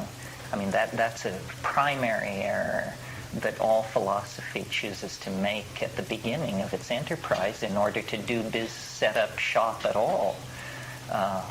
No, these are lower dimensional slices of a reality that is ultimately unitary, ineffable, unspeakable, and dazzling. Anybody else? No? Shall we do more? Yeah, please. The philosophical discourse is verbal and mental masturbation. Absolutely. And masturbation, you see, because it is, there's a pun here, but it's autopoetic. It is completely out of yourself. There is no union with the other. And the other is what you're always trying to get to. The other is a common term in these literatures. The other is that which cannot be fully known. You know, I always like to quote the British enzymologist J.B.S. Haldane, who made a wonderful statement. He said, the universe is not only stranger than we suppose, it is stranger than we can suppose. And that's a dizzying perception. It's one thing to think it's very strange. It's quite another thing to realize that it is stranger than you can suppose. You may suppose and suppose and suppose, and you will fall so far short of the mark that it's absurd. That's what it means to be in the presence of a mystery, you see. The modern word mystery translates out to unsolved problem. That's not what a mystery is. A mystery is not an unsolved problem. A mystery is a mystery. And ratiocination can exhaust itself and make no progress with it. And that's what's at the core of our being. And that was what was at the core of this ancient perception. I mean, these were thoroughly modern people. They were shoved up against the same things that tug at our hearts and our minds and our souls. And beyond that, there's not a whole hell of a lot that you can say about it. This is an idea that will not die, but its practitioners, as you say, they end up in footnotes. They do not have a happy fate. Certainly Henri Bergson, with his idea of the élan vital, this is an effort to preserve this idea of the world soul. And yet, you know, the fate of Bergson, his influence on modern society, on modern philosophy, is certainly minimal. Alfred North Whitehead is my great favorite. I mean, I think Whitehead is just, the cat's pajamas. And he has this idea of a living cosmos, that life and vitality extend right down into the electron.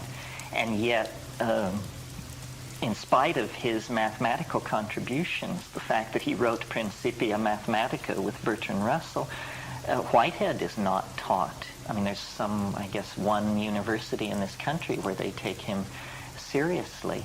The modern philosophy is a desert for my money.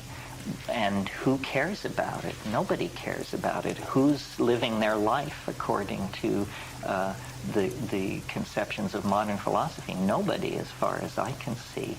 But yes, vitalism was this impulse in biology that persisted clear up until the 1920s, with embryologists like Driesch and his school. And mechanical biology has been at great pains to suppress that. That's why Rupert Sheldrake is such a breath of fresh air, because he can be seen as a person carrying the vitalist message back into science. I mean, his new book on the greening of science and nature is nothing more than a manifestation, a manifesto for the re-recognition of the presence of the world soul. What about the Native Americans that were living that philosophy until we wiped them out? Yes, well, Aboriginal people, not only the Native Americans, but the tribes of the Amazon, if you live next to nature, this is such an overwhelming perception that it's never called into question. But you see, most of us trace our civilization to desert dwellers who invented agriculture, which gave us surpluses. So then we had to build walled enclosures to defend our surpluses from starving neighbors. And we're talking 6,000 BC at Jericho for this kind of stuff. And so we have been cut off from the natural mind longer than any other group of people on earth. This is how we are able to carry out the demonic, in the negative sense, the demonic reconstruction of the world that we have. I mean, what we have done is, if there is a sin, then we have sinned, Robert Oppenheimer said, beyond all rational argument, the physicists have known sin. And it's because they reached into the heart of matter without reverence. And their best trick was to call down the light that burns at the center of stars, and they call it down to the test centers of our deserts and on to the heads of our enemies, if necessary. But this is a cosmic sin. It's an abomination. It's the story of Western civilization. The first great error was the urbanization. Well, I don't know, first great error. The invention of agriculture was a pretty staggering bad turn. Then urbanization. And then a piece of bad luck that really we didn't need to have befall us, which was the invention of the phonetic alphabet. And with the invention of the phonetic alphabet, we moved away from symbolism and lost even the symbolic connection to the world. And that happened with the evolution of Demotic Greek and even earlier languages, linear A and B and that kind of stuff. McLuhan talks a lot about this. I mean, we live in a universe so alienated that we can barely conceive of the way back. But hopefully, archaeology is a wonderful thing. I mean, we are actually, as I said to you last night, digging into the stratigraphic layers of our past and reconstructing these ancient intellectual machines and setting their gears turning and seeing how it works. And hopefully, when we recover, we're like amnesiacs. We're like people who don't remember who we are or where we came from, and we just wander mumbling through the streets of our cities, foraging in garbage cans and frightening other people. And yet, if we could wake up, and archaeology and the rebirth of an awareness of the goddess and the pushing of science to the point where its irrational foundations become more clear. This is all part of a program of awakening, of an archaic revival that will then make us part of the living world rather than a disease, a parasitic force upon it. This refers to the theme I touched on a little bit last night of the importance of the imagination and how I think that our destiny lies in the imagination.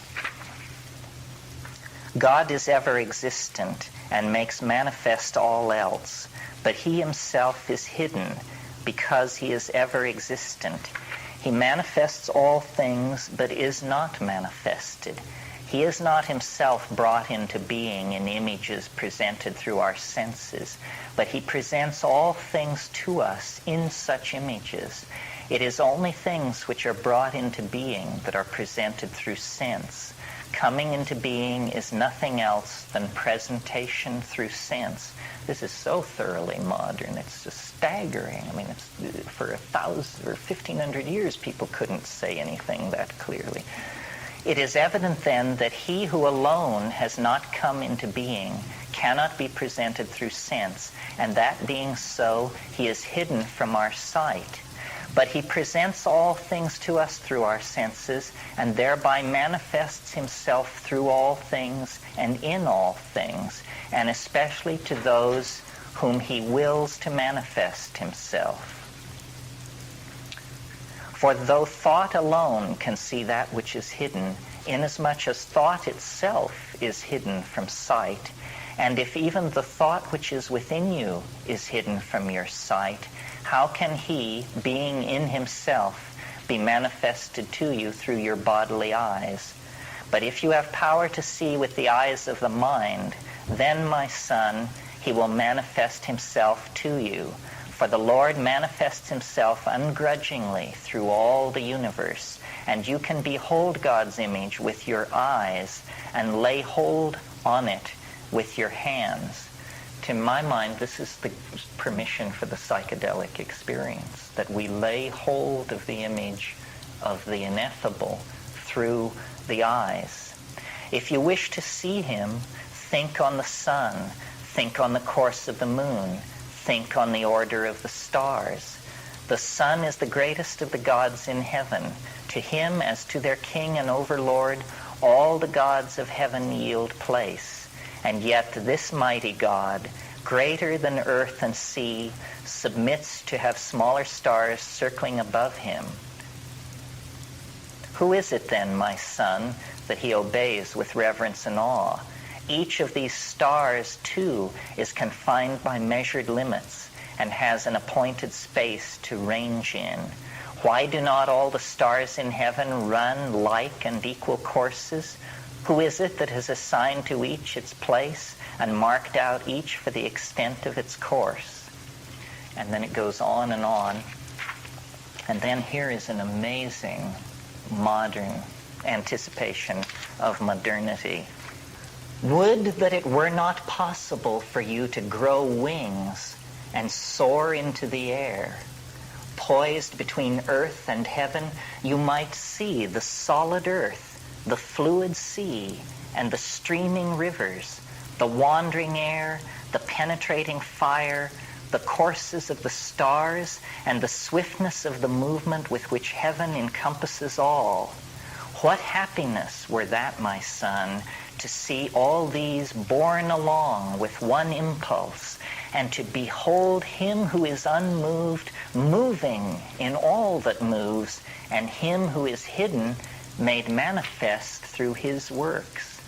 This is an image of the planet seen from space. I mean, it's absolutely the unified image of our planet. And it is, I think, the central image in this early Hermetic thing. This is the unifying, this is as close to an image of what Godhead is that they were able to reach. I mean, this is a shamanic flight that delivers a scientific description of the Earth moving in space. This was written AD 150. This is Book 5. Nobody had that insight until we reached Giordano Bruno. And if you read Giordano Bruno in the Hermetic tradition, you know that Bruno was burned at the stake. And the reason he was burned at the stake was because he looked up into the sky and did not see the stellar shells and the angelic hierarchies. Bruno had a mystical experience, and when it was over, he said, the universe is infinite. The stars go on forever. And that single statement was just the intellectual dynamite that destroyed the whole medieval, Hellenistic, the entire previous cosmological vision was left behind with that single statement. It was such a powerful statement that he had to go to the stake for that. And we have never recovered from that perception. It was a fundamental perception, and it occurred because he looked without precondition into the night sky and did not see, wheels and demons and angels and shells of cosmic fate and necessity. And he just said, that's bullshit. What is there is infinite space, infinite time. The stars are hung like lamps unto the utmost regions of infinity. And this then inaugurates the beginning of modernity. And it's a perception that arose on the foundation of all of this earlier thinking. Here's another passage on the imagination. Yes?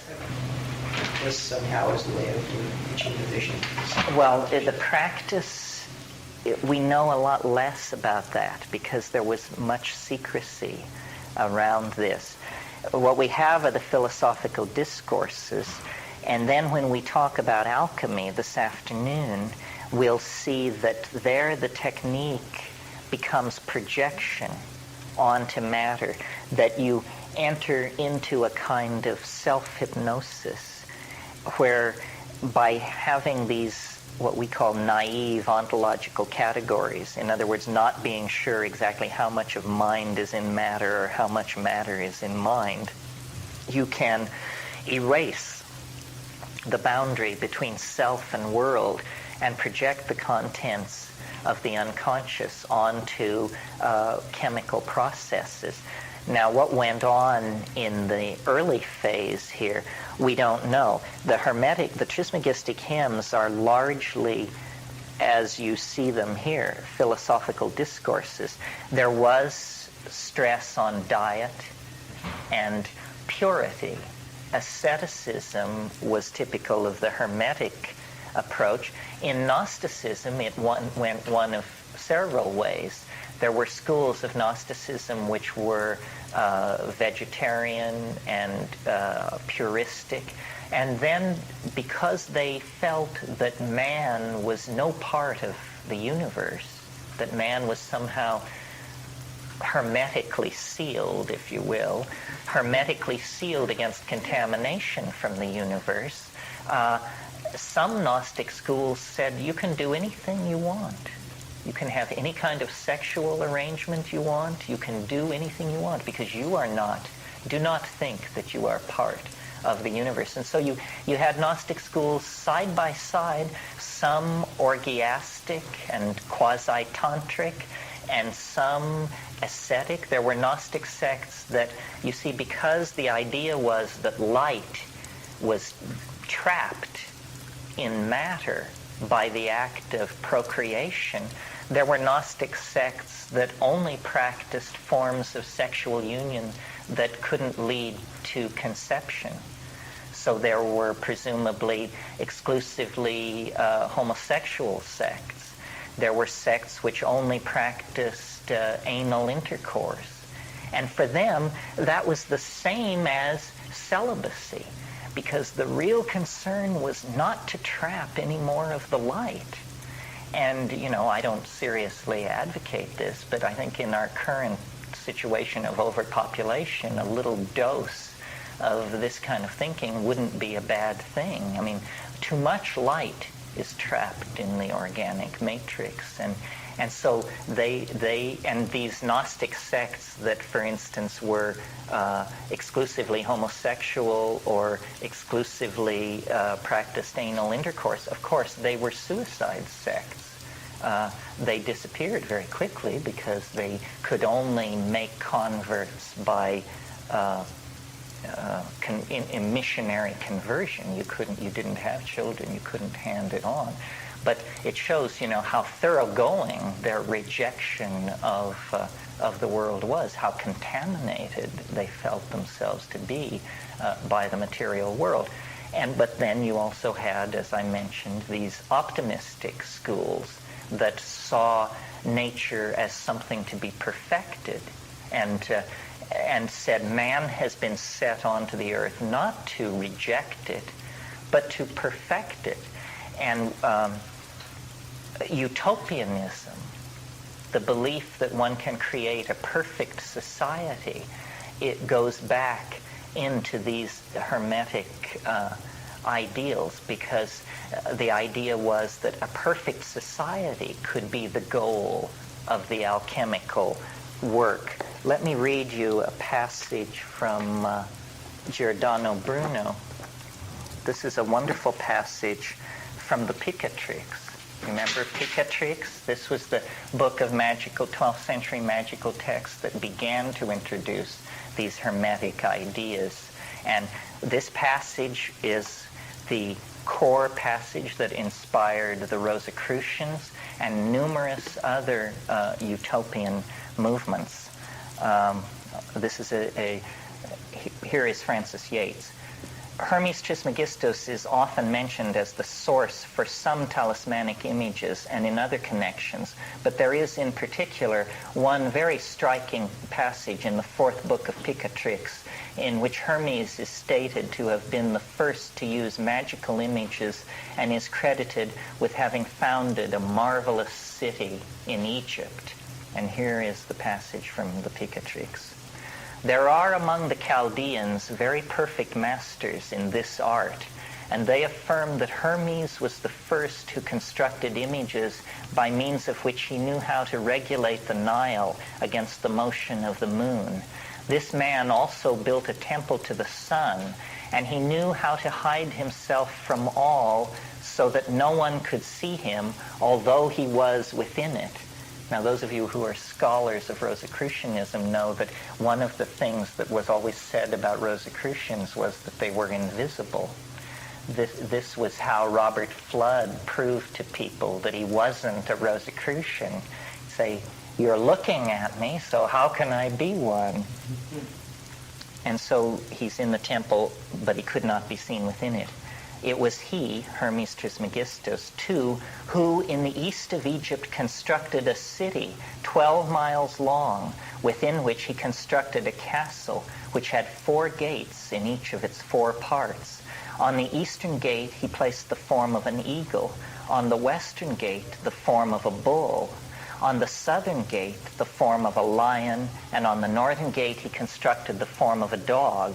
Into these images he introduced spirits which spoke with voices, nor could anyone enter the gates of the city except by their permission. There he planted trees, in the midst of which was a great tree which bore the fruit of all generation. On the summit of the castle he caused to be raised a tower 30 cubits high, on the top of which he ordered to be placed a lighthouse, the color of which changed every day until the 7th day, after which it returned to the first color. And so the city was illuminated with these colors. Near the city there was abundance of waters, in which dwelt many kinds of fish. Around the circumference of the city he placed engraved images and ordered them in such a manner that by their virtue the inhabitants were made virtuous and withdrawn from all wickedness and harm. The name of the city was Adocentine. Now, what we're familiar with from the Platonic literature is a quasi-rational, largely rational approach to utopian thinking that you get in the Republic. However, students of the Republic will recall that the fifth or 10th book of the Republic contains the myth of Ur, which we went over in detail in the section I did on Neoplatonism. And the myth of Ur is one of the most bizarre and puzzling passages in the entire ancient literature. You recall Ur, E-R, was a soldier who died. He was killed in battle. But after 8 days, he returned to life. And then he told a story that is the absolute puzzlement of ancient scholars. It's highly mathematical. It has to do with the spindle of necessity and the description of some kind of cosmic machine, and all the ratios of the gears of this machine are given, and nobody knows what is being talked about. But here we have a different thrust, a magical utopianism, and the idea of a perfected human society using magic, because these engraved images that he ordered in such a manner that by their virtue the inhabitants were made virtuous, that means he was able to deflect the energies of cosmic fate. The city was immune to astrological malefic influence. It was protected.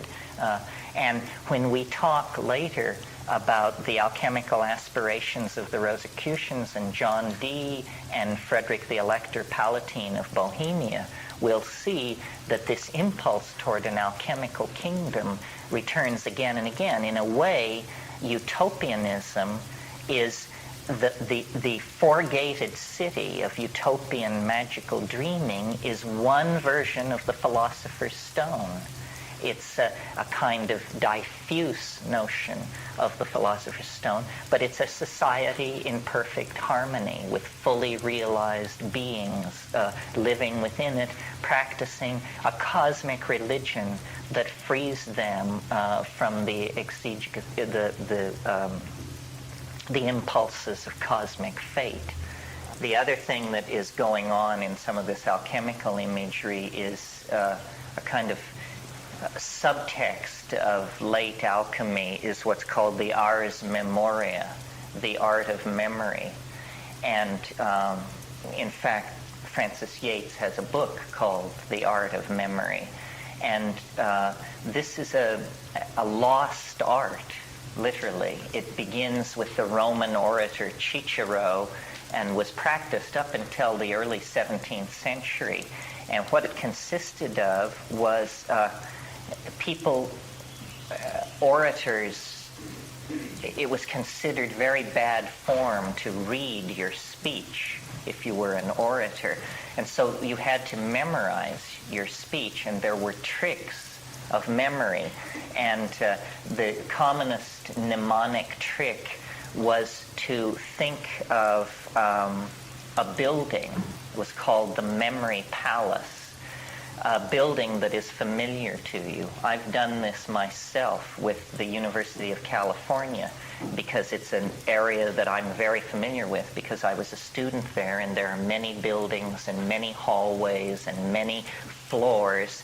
And what you do is when you make your speech, in your mind you are moving through the memory palace, and at various points you construct what are called emblemata. And the idea of these emblemata is that they be as unusual, shocking, and unexpected as possible in order to be memorable to you. So say you're giving a speech about the 7 deadly sins. Well, so then luxuria might be for you a nun copulating with a dog, and you'll set the nun and the dog in a little niche in the hallway of the memory palace. Well, then when you reach that place in your imaginary journey, all these associations will spring to mind, and you will be able to give your speech flawlessly. And to us, this sounds tortured and peculiar, but it works quite well. One of the great practitioners of the ars memoria was Giordano Bruno, and he wrote a book called Lo specchio della bestia triunfante, the expulsion of the triumphant beast. And my God, Max Ernst, eat your heart out. I mean, this is a surreal epic read as straight plain text, because that's not how it's supposed to be read. It's an agglomeration of these mnemonic emblemata that led him on then to probably give a fairly conventional disputation on one subject or another.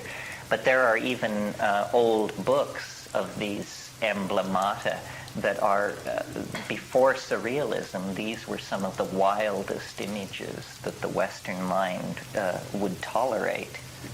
The one thing that we didn't get into this morning was talking about the astrological side of it and the role of the decans. The decans are these demons, 3 to a sign, so there are 36 of them. And this was thought to be an astrological conceit that goes back to Egypt, as opposed to the ordinary zodiacal significators, which go back to Haran in what is now modern Iraq.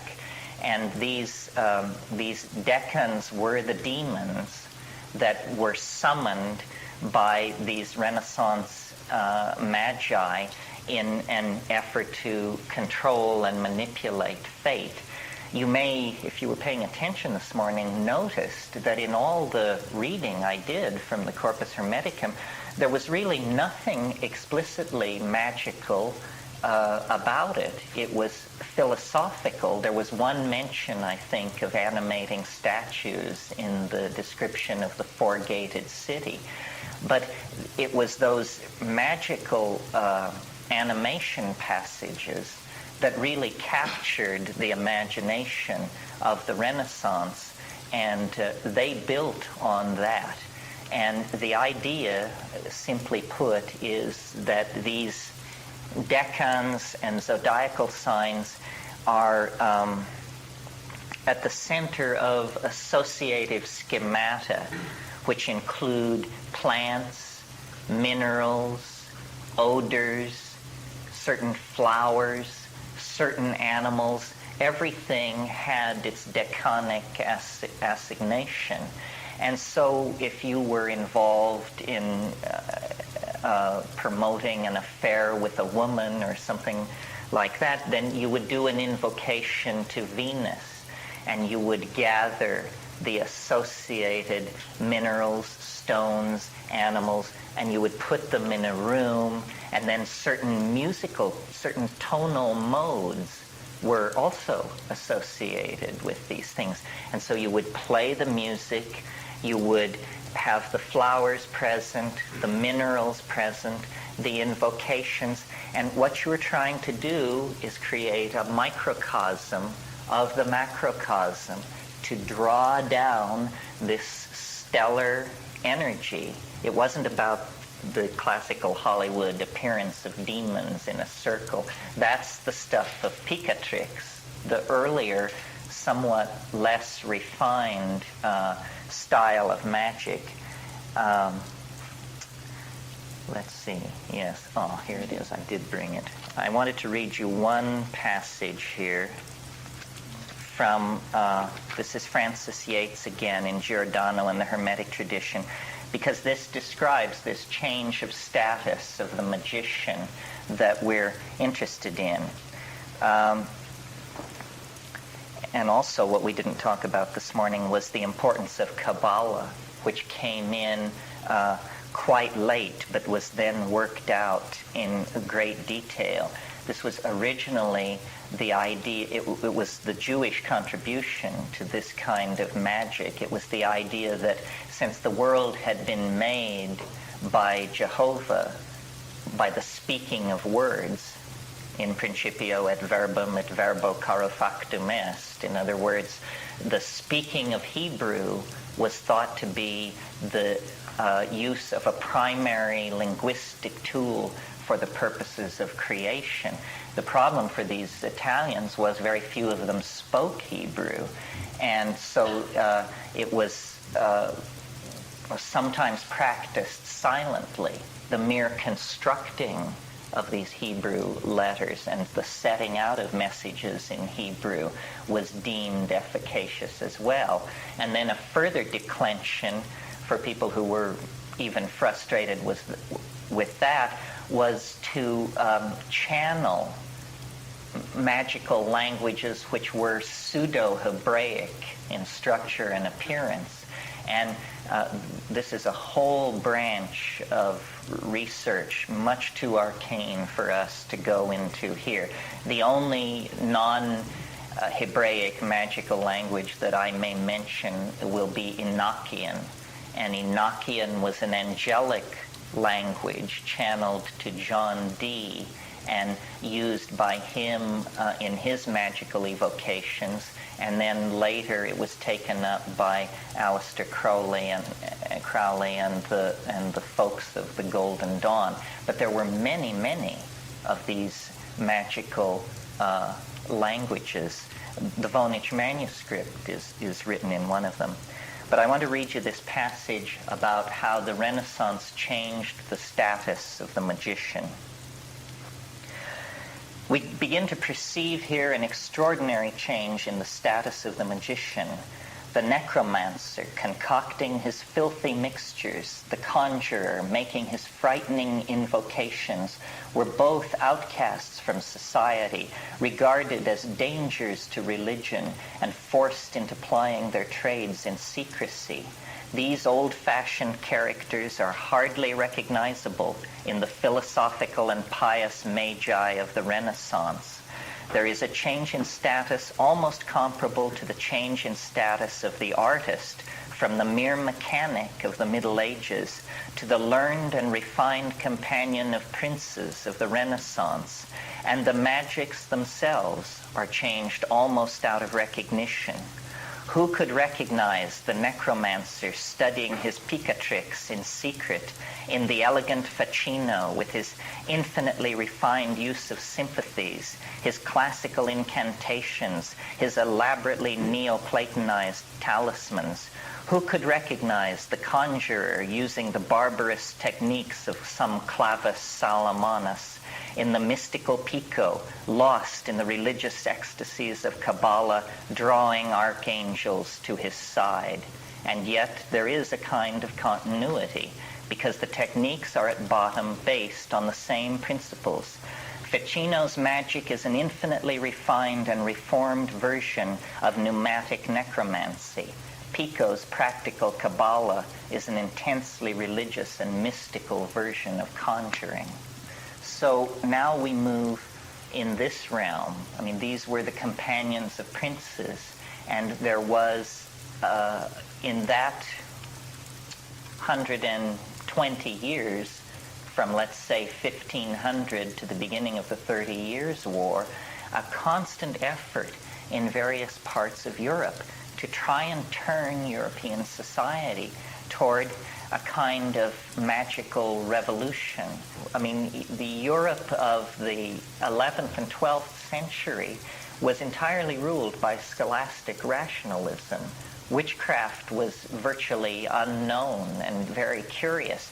It's the 15th and 16th century where you get this tremendous proliferation of magical systems, magical ideas, and social hysterias related to witchcraft, alchemy, conjuring, and magic. I mean, those are the centuries when these things really broke out into the open. And alchemy in that period is basically a story of personalities.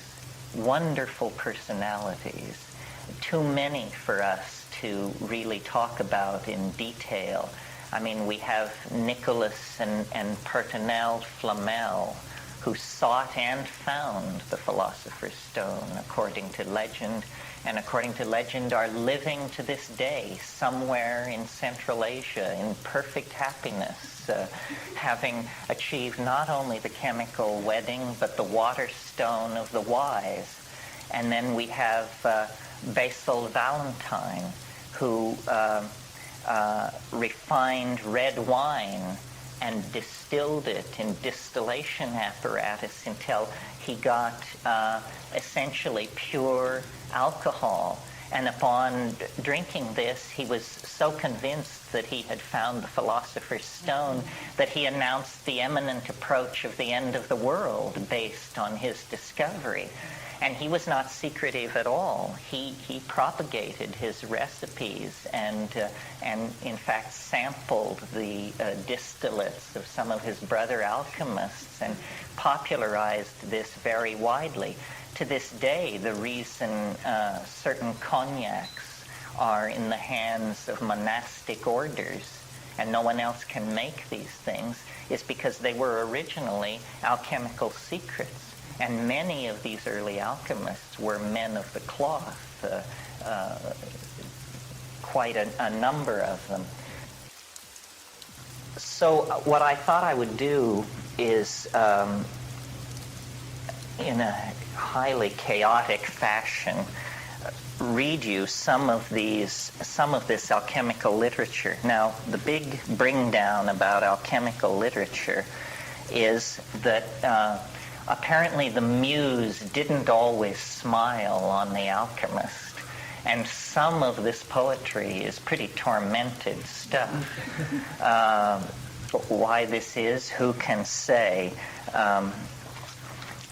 But let's try one here and see if you can bear with it. Also, my Middle English is not as good as it might be. This is a short one and typical, and you will see why the alchemists were charged with unbearable obscurity and prolix prose. This poem is called A Description of the Stone. Though Daphne fly from Phoebus bright, yet shall they both be one. And if you understand this right, you have our hidden stone. For Daphne, she is fair and white, but volatile is she. Phoebus, a fixed god of might, and red as blood is he. Daphne is a water nymph, and hath of moisture store, which Phoebus doth confine and heat, and dries her very shore. They being dried into one, of crystal flood must drink, till they be brought to a white stone, which washed with virgin's milk, so long until they flow as wax, and no fume you can see. Then have you all you need to ask. Praise God and thankful be. This is a recipe for the production of the philosopher's stone. And the author, I'm sure, felt that he'd spoken as clearly as he dare speak. And yet, making something of this is no easy task. This is from the Theatrium Chemicum Britannicum and the late phase of alchemy. Here's another one. The world is a maze, and wot you why? Forsooth of late a great man did die, and as he lay a-dying in his bed, these words in secret to his son he said. My son, quoth he, 'tis good for thee I die, for thou shalt much the better be thereby. And when thou seest that life hath me bereft, take what thou findest, and where I have it left, thou dost not know, nor what my riches be. All which I will declare, give ear to me. An earth I had all venom to expel, and that I cast into a mighty well. A water eke to cleanse what was amiss, I threw into the earth, and there it is. My silver all into the sea I cast, my gold into the air, and at the last into the fire, for fear it should be found, I threw a stone worth 40,000 pound, which stone was given me by a mighty king, who bade me wear it in a fourfold ring. Quoth he, this stone is by that ring found out, if wisely thou canst turn this ring about. For every hope contrary is to other, yet all agree, and of the stone is mother. So now, my son, I will declare a wonder, that when I die, this ring must break asunder. The king said so, but when he said withal, although the ring be broke in pieces small, an easy fire shall soon it close again. Who this can do, he need not work in vain, till this my hidden treasure be found out. When I am dead, my spirit shall walk about. Make him to bring your fire from the grave, and stay with him till you my riches have. These words a worldly man did chance to hear, who daily watched the spirit, but nae the near. And yet it meets with him and every one, yet tells him not where is the hidden stone. Now, this stuff is obscure. It's deliberately obscure. It was obscure to its contemporaries. And the whole effort became one of collecting this kind of material and finding it out. And you have to understand, this was all circulating in manuscript. Very little of this was printed. The Theatrium Chemicum Britannicum was not printed until 1652. So this was a world without vehicular transportation other than the horse and carriage. And these people were paranoid of being discovered and persecuted for wizardry and witchcraft by the church. So each alchemist, working in secret with a limited number of texts, with a local control language, created this vast conceptual patchwork of ideas. And this is in large measure responsible for the obscurity of what is said. Then another factor which impinges on this and further complicates the matter is that the name of the game was projection of the contents of the imagination onto physical processes. So taking red cinnabar, which I mentioned last night, and heating it in a furnace until it sweats mercury, for one alchemist, this is the incineration of the red salamander and the collection of our Mercurius in the great pelican. They named their chemical apparati after animals and gods, and so the pelican is a standard distillation apparatus, basically a condenser on top of something which is boiled. And then these materials would be collected, ground, powdered, refired, mixed with other materials, refired again. And in the process, these people were, we call it, I mean, it's such a weak term, the projection of the intellect into this dimension. They were living in a waking dream. And many of the recipes are designed to wipe out the boundaries between waking and sleeping. Remember I talked about the river of mercury that runs between the yin and yang? Many of the alchemical processes were of 40 days duration. Well, you can imagine a hermit fearing discovery by the church, trying to keep his fires not too hot, not too cold, working day after day, night after night.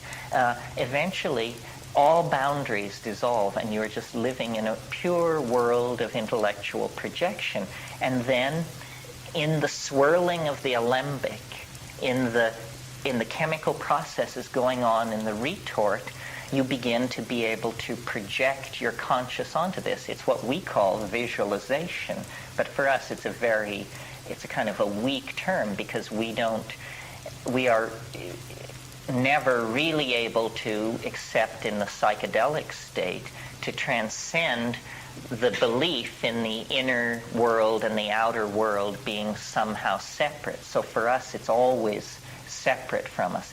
But they were able to wipe out that boundary. Well, then, what they saw in their swirling retorts and alembics was not carbonization, calcination, condensation of various molecular weights of liquids and oils out, but rather the birth of the red lion, the coming of the eagle, the appearance of the smaragdine stone. They had hundreds and hundreds of these words, and I didn't bring any with me, but much alchemical literature are dictionaries.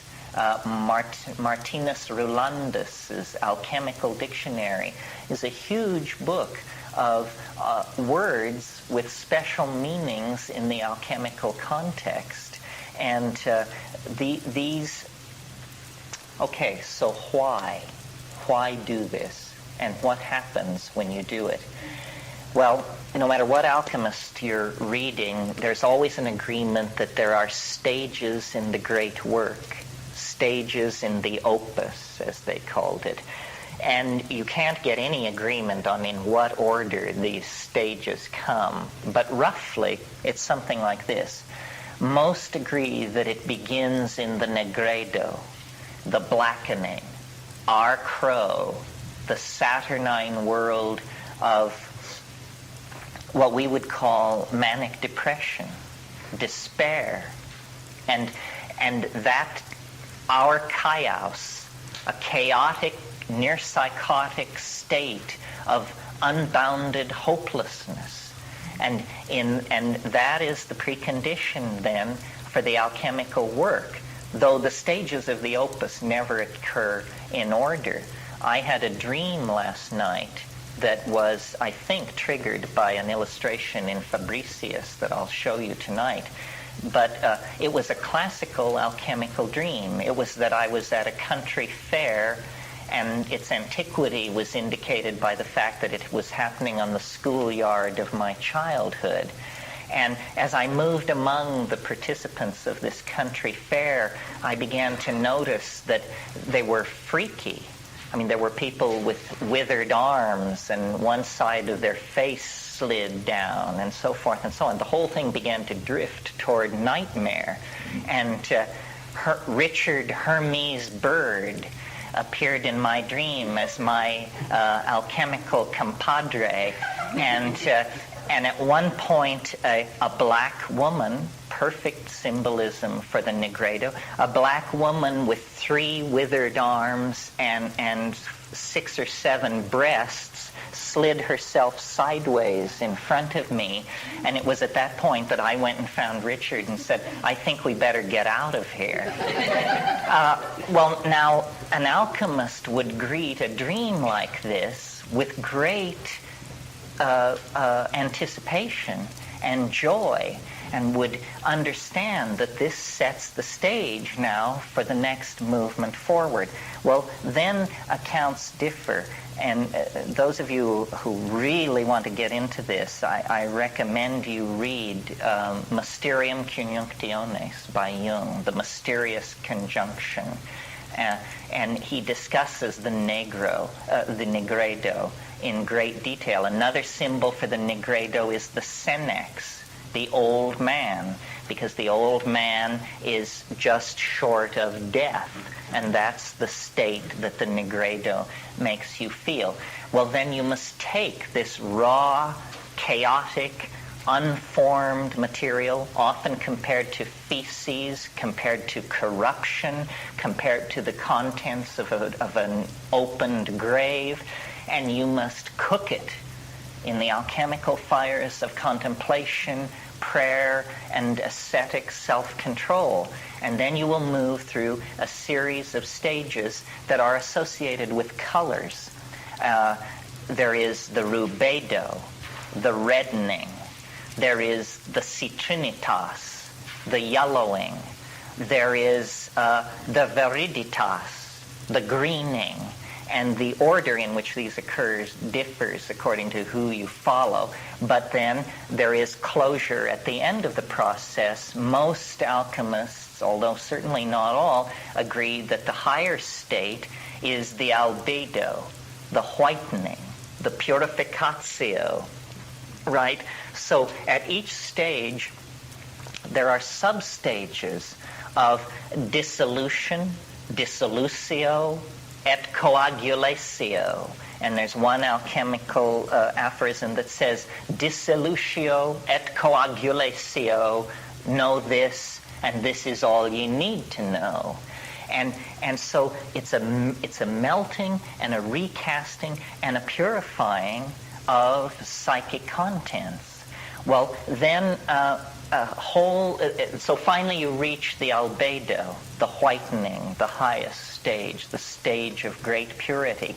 But remember how I said last night that Mercury was always the metaphor for mind in alchemy, or one of the metaphors for mind in alchemy? And I talked about its mutability and its ability to take the shape of its container, and when you shatter it, it then splits into many reflections. So once you move into the domain of the albedo, the whitening, then a whole new problem arises for the alchemist. And this is the problem of the fixing of the stone. Somehow the mutability of Mercury must be overcome, and it must be crystallized. It must be fixed so that it doesn't get away from you, so that it doesn't slip through your fingers. To achieve our Mercury is nothing unless you have the secret of the coagulatio.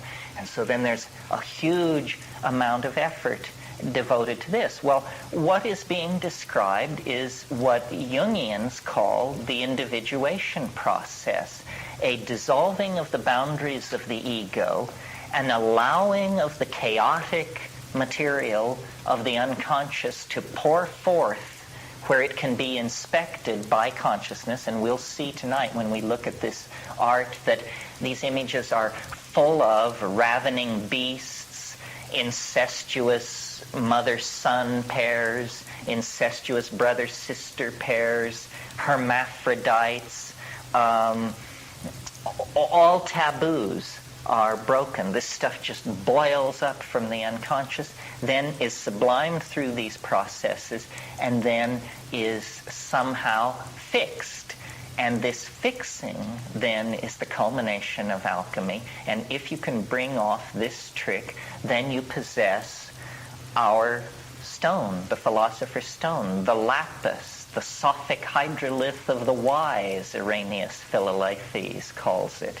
And there were hundreds of control words for naming the secret difficult to obtain. Alchemical gold, in short. This is what we're after. And if you possess it, nothing else is worth anything, because it is psychic completion, peace of mind. Jung called it the self. It's the self that we are trying to recover. And remember, we talked about the Gnostic myths of the light trapped in matter. Well, this is the lumine de lumine. This is the light of light, the lux natura, the light drawn out of nature and condensed into a fixed form, which then becomes the universal panacea. And I'm using as many of these alchemical terms as I can draw out of my memory to give you a feeling for it. This is the universal medicine. It cures all ills. It brings you riches, fame, wealth, self-respect. It's the answer. It's what everyone is looking for and no one can find, you see.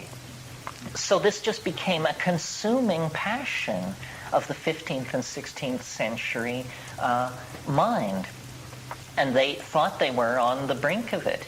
And along the way, they were discovering stuff like distilled alcohol, phosphorus, gunpowder. All of these things were coming out of the alchemical laboratories, but that was not it. You see, they kept driving themselves onward because they knew that this was not the real thing, and they were pursuing the real thing.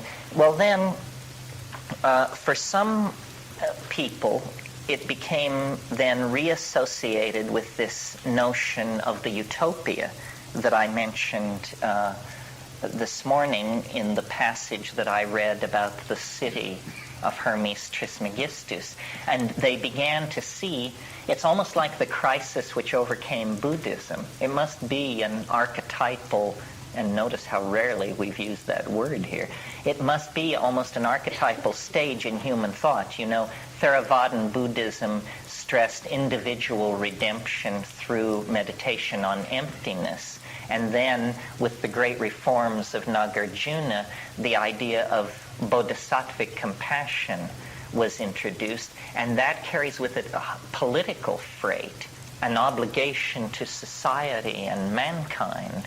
And so as the 15th and 16th century progressed, there began to be this awareness that what was wanted was not for an alchemist to break through to his own personal salvation, but somehow to create an alchemical world. And you get then the notion of the multiplicatio, the idea that the stone, once created, will replicate itself and be able to change base matter into itself in almost like a virus spreading through the ontological structure of matter itself, and the world will be reborn. And this idea then, what was happening was these alchemists were getting bolder, and printing was invented in Mainz near Frankfurt in 1540. The distribution of these alchemical books was changing the character of alchemy. It was no more the solitary hermit working away in his cave or mountaintop, far away from the minions of the church. These alchemists began to dream of banding together, of forming societies, of creating brotherhoods that were united in the sharing of their knowledge and their purpose. And this brings us to the curious episode in history called the Rosicrucian Enlightenment. And Dame Frances Yates, once again, got there first, and she wrote a book called The Rosicrucian Enlightenment, which traces the history of these alchemical brotherhoods and reveals to us what they were really about. And what they were about was this dream of somehow taking the Philosopher's Stone and the power, the immortality, the insight that it would bring, and making it a general utility of mankind. And in the, one way of looking at modernity, I have a friend who claims that the summoning of the Holy Spirit into matter can be seen as the creation of the modern world of electrical energy, that people like Helmholtz and Faraday were completing the alchemical work. It's very hard for us to realize how mysterious the electromagnetic field seemed to the 19th century. The 19th century had entirely imbued itself with the spirit of Democritean atomism translated through Newtonian physics. And they believed, that everything was little balls of hard matter winging through space. Well, when Helmholtz and Faraday and these people began to talk about action at a distance and generating the electromagnetic field and trapping lightning in Leyden jars and running it through wires, what could this be but pneuma? What could this be but the trapping of spiritus? What could it be but the literal descent of the Holy Ghost into history?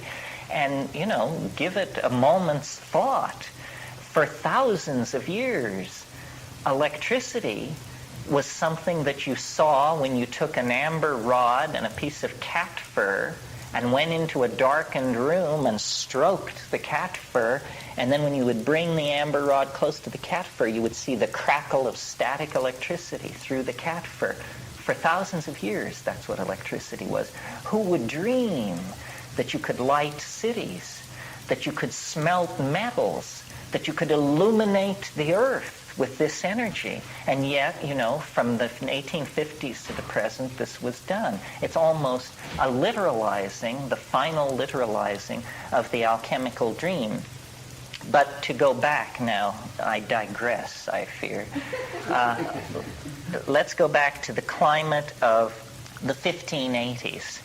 And the central culprit here, and to my mind, a giant figure casting an enormous shadow over the landscape of alchemy and modern science, is the Englishman John Dee. John Dee united in himself the complete spirit of the medieval magus and the complete spirit of the modern scientist. He invented the navigational instruments that allowed the conquest of the round earth. When Francis Drake sailed up the coast of California, he had navigational instruments that were top secret. The French, the Spanish must be kept away from this stuff, and these were navigational instruments created by John Dee that allowed him to locate himself anywhere on the globe. But John Dee was a man who, on a late summer evening in Mortlake, in his house in Mortlake outside London, the angel Gabriel descended into his garden and gave him what he called the show stone, S-H-E-W in Old English, the show stone. And the show stone exists to this day. You can see it in the British Museum. And what's amazing about it is it's a piece of polished obsidian. It's an Aztec mirror, is what it is. And there was a ruler of the Aztecs named Smoky Mirror. How John Dee got this thing, we cannot even imagine. I mean, he says he got it from an angel. Nobody can really say that. However, I suspect that Cortez, on his first return to Spain from the New World, he brought a number of objects with him that he had collected in central Mexico, and somehow John Dee got his hands on this thing, and it was for him a television screen into the Logos, and he used it over a number of years to direct the foreign policy of England. He was the confidant of Queen Elizabeth I, and he also was the most accomplished astrologer in Europe, and he used his ability to cast horoscopes as an entree into all the great houses of Europe, the kings and nobles of Europe. Well, he was functioning as an intelligence agent. He was a spy for the British Crown, insinuating himself into these various courtly scenes and then writing back to Elizabeth in ciphers that had previously only been used for magical purposes. He was sending back data on the strength of military garrisons and the placement of fortifications and this sort of thing. And this was what he was doing in the 1580s. He kept the showstone for a number of years, and he didn't seem to be able to make much progress with it. He had other methods too. He had wax tables and sigils, but finally into his life came a very mysterious character named Edward Kelly. And some accounts say that Edward Kelly had no ears, which indicates that he had had his ears removed for being a charlatan and a mountebank. This was a common punishment in the provinces of England. So Edward Kelly was a very dubious character, I think. For one strong piece of evidence that he was a shady character was John Dee was married to a much younger woman named Anne Dee, who by all accounts was quite a beauty. And after gaining Dee's confidence as a scryer, the person who could look into the showstone and lay out these scenarios that the angels and the entities coming and going in the showstone were putting forth, Kelly revealed to Dee that the angels had instructed him to hit the hay with Anne. And this was a great crisis in their relationship. However, according to Dee's diary, and so it was done, we read. So, hanky-panky didn't begin with the Golden Dawn, believe me. In 1582, Anne Dee, John Dee, and Edward Kelly set out for Bohemia. And Rudolph, the mad king of Bohemia, held sway at that time. Now, this is another one of these bizarre figures in the whole story of this. Rudolf collected dwarfs. He collected giants. He had what was called a Wunderkammer, a wonder cabinet. You see, before Linnaeus, before modern scientific classification, these great patrons of the arts and natural sciences, they would just collect weird stuff. And that was all you could say about it. I mean, it was rhinoceros horns, fossil ammonites, broken pieces of statues from antiquity, giant insects from southern India, seashells. All this stuff would just be thrown together in these Wunderkammer, these wonder cabinets. And Rudolf was a great patron of the arts. Well, Kelly sent the word that he and Dee had perfected the alchemical process. And Rudolf immediately paid their way to Prague and patronized them very lavishly over a number of months. But then they didn't seem to be coming through. And he ordered a castle put at their disposal in Bohemia, and they still weren't able to come through. The Voynich manuscript figures in here too, because Kelly's entree to Dee was that he had a manuscript in an unknown language. And I believe that this probably was the Voynich manuscript. The Voynich manuscript turns up in the estate of Rudolf, and the very month that he paid 14,000 gold ducats for it to persons unknown, Dee, who was always writing back to the Elizabethan court, hounding them to send money, entered in his account book that they received 14,000 gold ducats from an unknown source.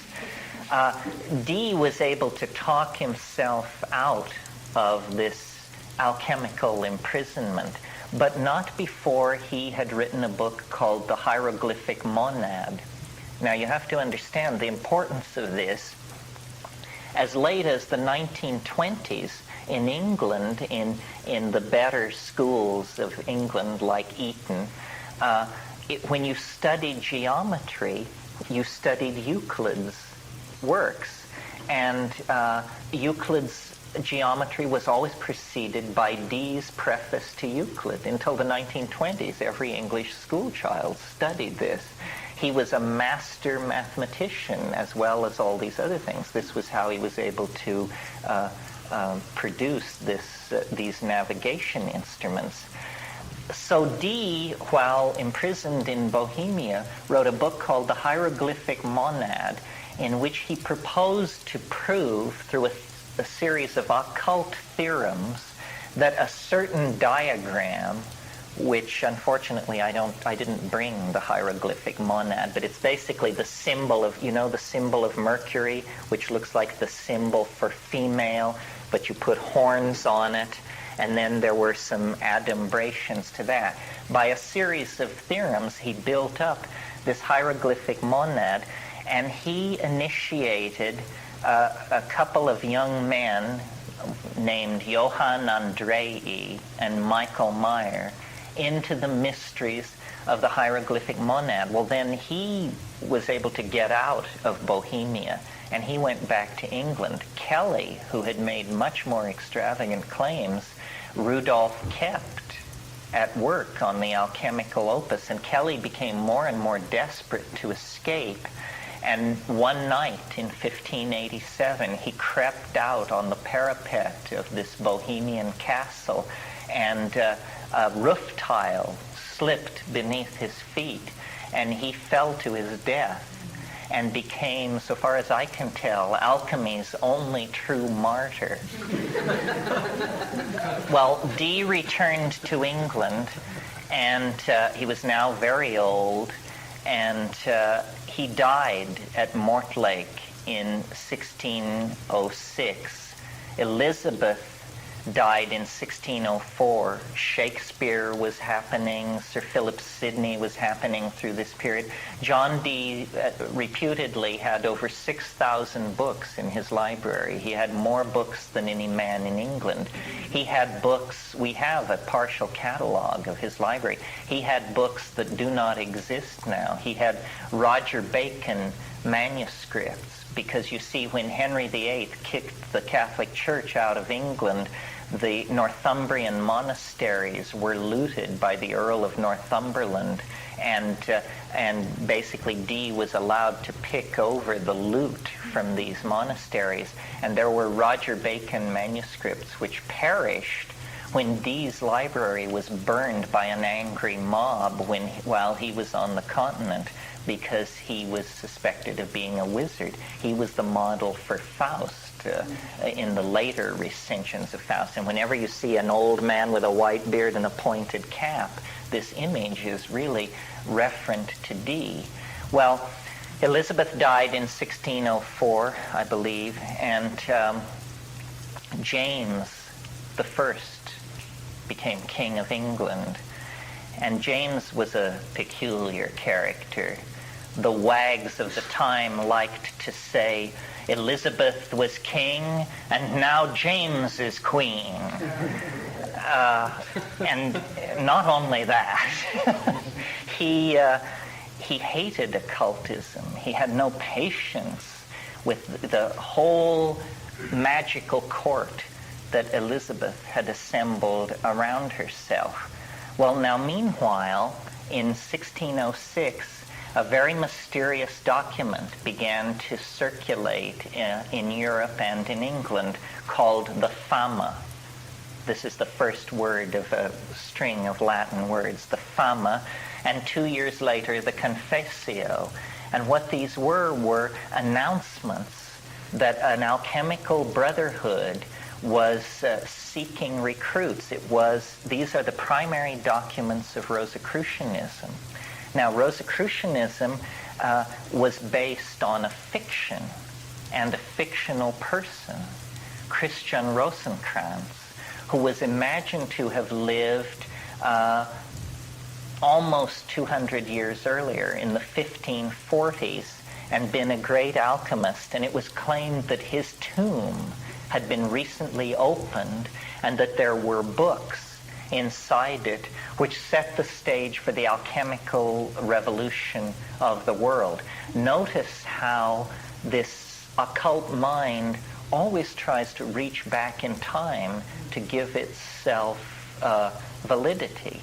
So, and Christian Rosencrantz was claimed to be the author of a series of books, the chief of which is called The Chemical Wedding. What this was all about, I believe, and the Rosicrucian Enlightenment makes it fairly clear, was Dee, during the period when he had been in Bohemia, had set out to lay the groundwork for an alchemical revolution in Central Europe. And he had made Johann Andrei and Michael Meyer his agents in this plot. And it was a plot to meddle with European history and to turn the Protestant Reformation toward an alchemical completion. They felt that Luther and Huss and these people had only gone so far, and that the culmination of throwing off the yoke of the church would be the establishment of an alchemical kingdom in Central Europe. The target then of the attention of Michael Meyer and Johann Andrei and a number of these alchemists became the young Frederick, he's called Frederick the Elector Palatine. He was a prince of the Northern League in Germany. He ruled in Heidelberg. And Heidelberg, as you know, is a 1,000-year-old university city. And I believe I mentioned that the alchemical press of Theodor de Bry was operating out of Heidelberg. Heidelberg became a magnet for all the occult thinking going on in Europe. And all the puffers and alchemists, the gold makers, the philosophers, the charlatans, they all converged on Heidelberg. And Andrei and Meyer were advisors of the young Frederick. And they steered him by a series of political manipulations too complex to tell toward a marriage with the daughter of James I of England, who was named Elizabeth, interestingly enough. So Frederick the Elector made Elizabeth, the son of James of England, his wife. Now, Frederick here made a serious miscalculation because he thought that if James would give the hand of his daughter in marriage, that this was his way of blessing this alchemical conspiracy. Actually, what was on James's mind was he was about to give one of his sons in marriage to a Spanish princess of the Habsburg line, a Catholic. In other words, he was playing both sides against each other. He was not giving the green light to an alchemical revolution at all. But it was assumed so. Well, then in 16, 17, 18, Rudolph, remember Rudolph, the emperor? He finally dies at a very ripe old age. And at that time, the Protestant League, which was made up of these princes, of these small principalities scattered across Germany and Poland, they actually elected the emperor. It was not by right of primogeniture, but by election by what was called the Northern League, this group of princes. Frederick and his alchemical cohorts had done their political groundwork very, very skillfully, and they were able to engineer the election of Frederick to Emperor of the Empire. And he became Frederick the Elector Palatine of Bohemia. And this set the stage for an episode called the episode of the Winter King and Queen, one of the great, after Nicholas and Pertinel Flamel, this is one of the great romantic stories of alchemy. They moved their court from Heidelberg to Prague, and all the alchemists went with them, and they assumed that English armies would support them if there was any squawk from the Habsburgs. And the winter of 1618, they ruled there and began to lay the groundwork for the transformation of Northern Europe into an alchemical kingdom. The problem was, as I said, the faithlessness and duplicity of James I of England. He did not support them, in spite of the fact that the fate of his daughter hung in the balance. And by May of 1619, the local bishop of the Catholic Church was fully aroused, and word had been sent to Madrid, and the Habsburgs raised an army and lay siege to Prague. And in the late summer, in the midsummer of 1619, the Winter King and Queen were driven from Prague, and the city fell to Catholic forces. The alchemical presses were smashed, and Michael Meyer, who was like the prime minister of this scene, was murdered in an alley of Prague, and the entire alchemical dream went down the drain. Frederick was killed in the siege of the city, and Elizabeth escaped to The Hague, where she lived in exile for many years. Well, until recently, I thought that was the end of the story, but there is a codex that's or a coda that is amusing, if nothing else. In that Habsburgian army, there was a young soldier of fortune, only 19 years old, still wet behind the ears, knowing nothing, happily soldiering and wenching his way around Europe while he decided what to do with himself. And his name was René Descartes, a Frenchman. And Descartes, in his later years, reminisced about his period as a soldier in this army. And I like to think that it was actually Descartes who murdered Meyer. One of my ambitions is to write a play or a novel where these two confront themselves in a back alley of burning Prague and carry on a debate about the future of Europe before Michael Meyer falls to the sword of Descartes. Well, that may be apocryphal, but what is not apocryphal is that this Habsburgian army, having laid siege and destroyed the alchemical kingdom, began to retreat across Europe that fall, and by mid-September was camped near the town of Ulm in southern Germany. Now, by a strange coincidence, Ulm is the birthplace of Einstein some hundreds of years later. But on the night of September 16th, Descartes had a dream. And in this dream, an angel appeared to him. This is documented by his own hand. And the angel said to Descartes, "The conquest of nature is to be achieved through measure and number." And that revelation lay the basis for modern science. René Descartes is the founder of the distinction between the res verens and the res extensa, the founder of modern science, the founder of the scientific method that created the philosophical engines that created the modern world. How many scientists working at their workbenches understand that an angel chartered modern science? It's the alchemical angel, which will not die. It returns again and again to guide the destinies of nations and peoples toward an unimaginable conclusion. I mean, that's not the last time that this angelic intervention in the history of science has occurred.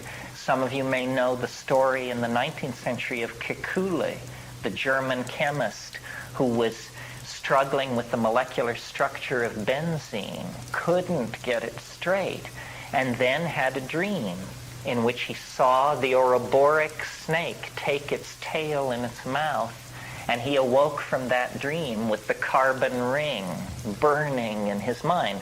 Well, the carbon ring, the six-sided heptadal form of the carbon ring, is the basis for all organic chemistry. So, and then I mentioned earlier Faraday and Helmholtz and the rise of the electromagnetic field.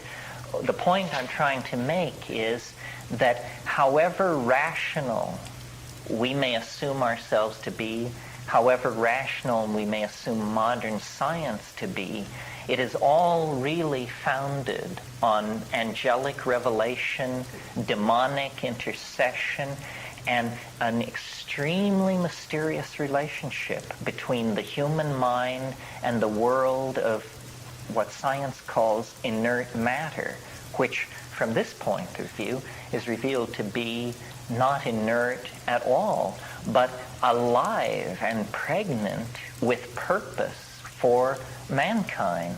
The alchemical kingdom of Frederick the Elector, then there were a series of adumbrations of this kind of thinking. I mean, many of you may know about the Freemasonry and the many Freemason revolts in Bohemia and Bavaria throughout the 16th and 17th century.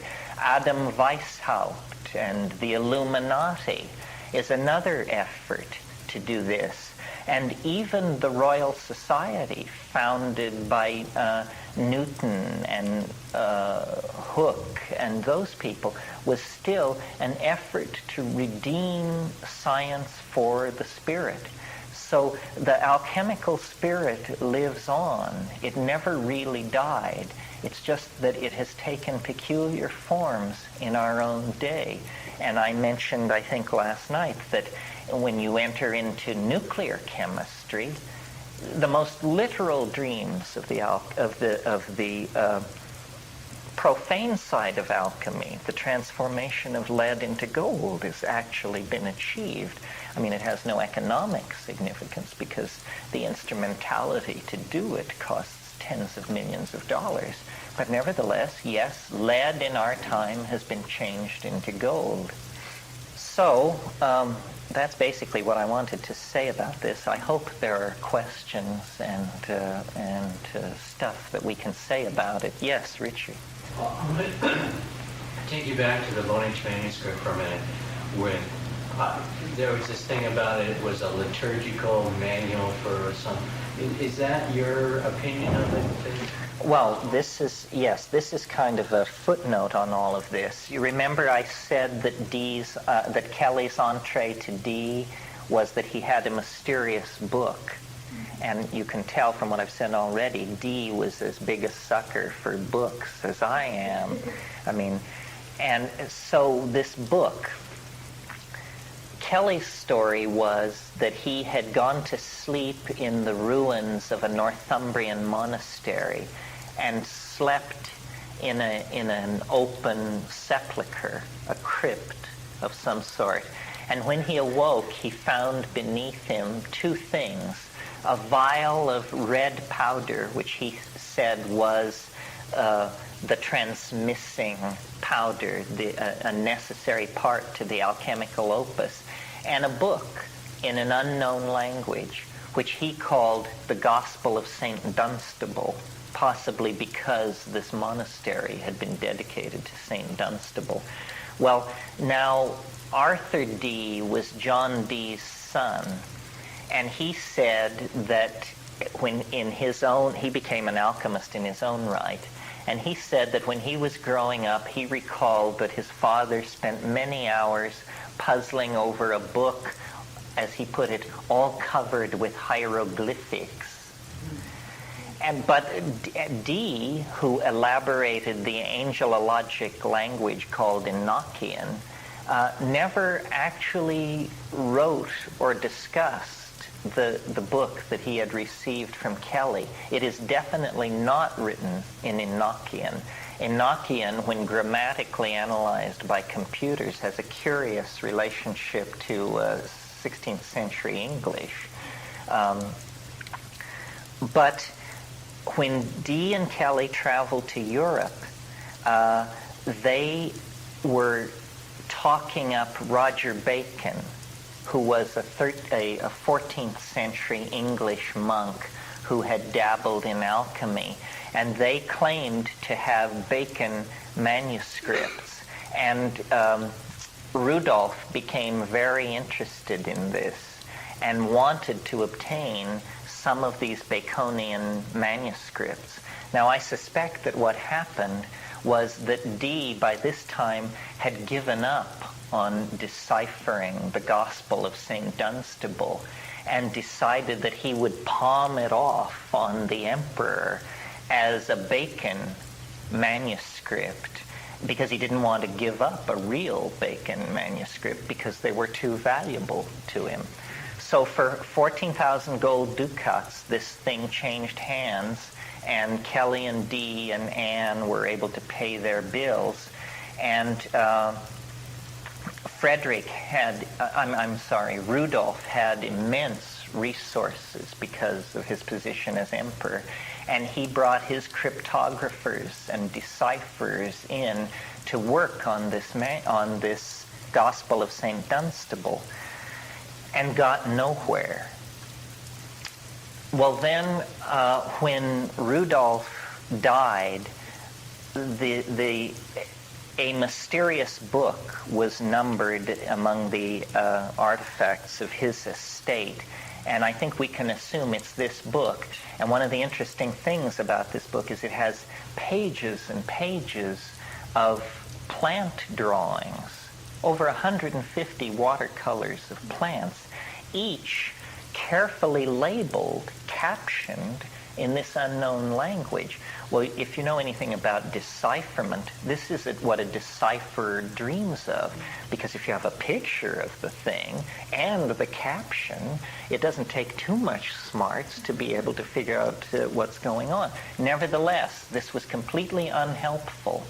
A third of the manuscript has pseudo-astrological material. In other words, what look like horoscopes and drawings of stars and stellar shells, but when carefully analyzed, dissolve into meaninglessness, cannot be associated with anything.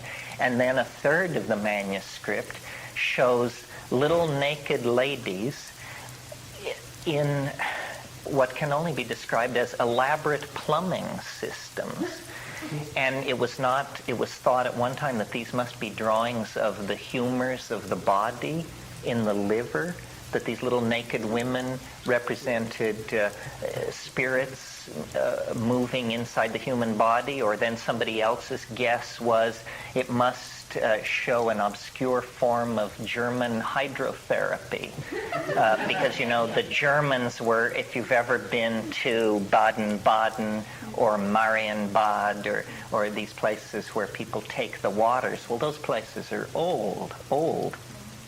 And all this stuff is captioned, and there are even tables of contents, which again, you would think would yield to decipherment. And so when Rudolph died, because of the botanical material in this book, it passed to the court botanist, a man named Marici, and he got nowhere with it. Well, then in the early 16th century, a great alchemist and polymath, some of whose art we'll see this evening, was Heinrich Kundrath.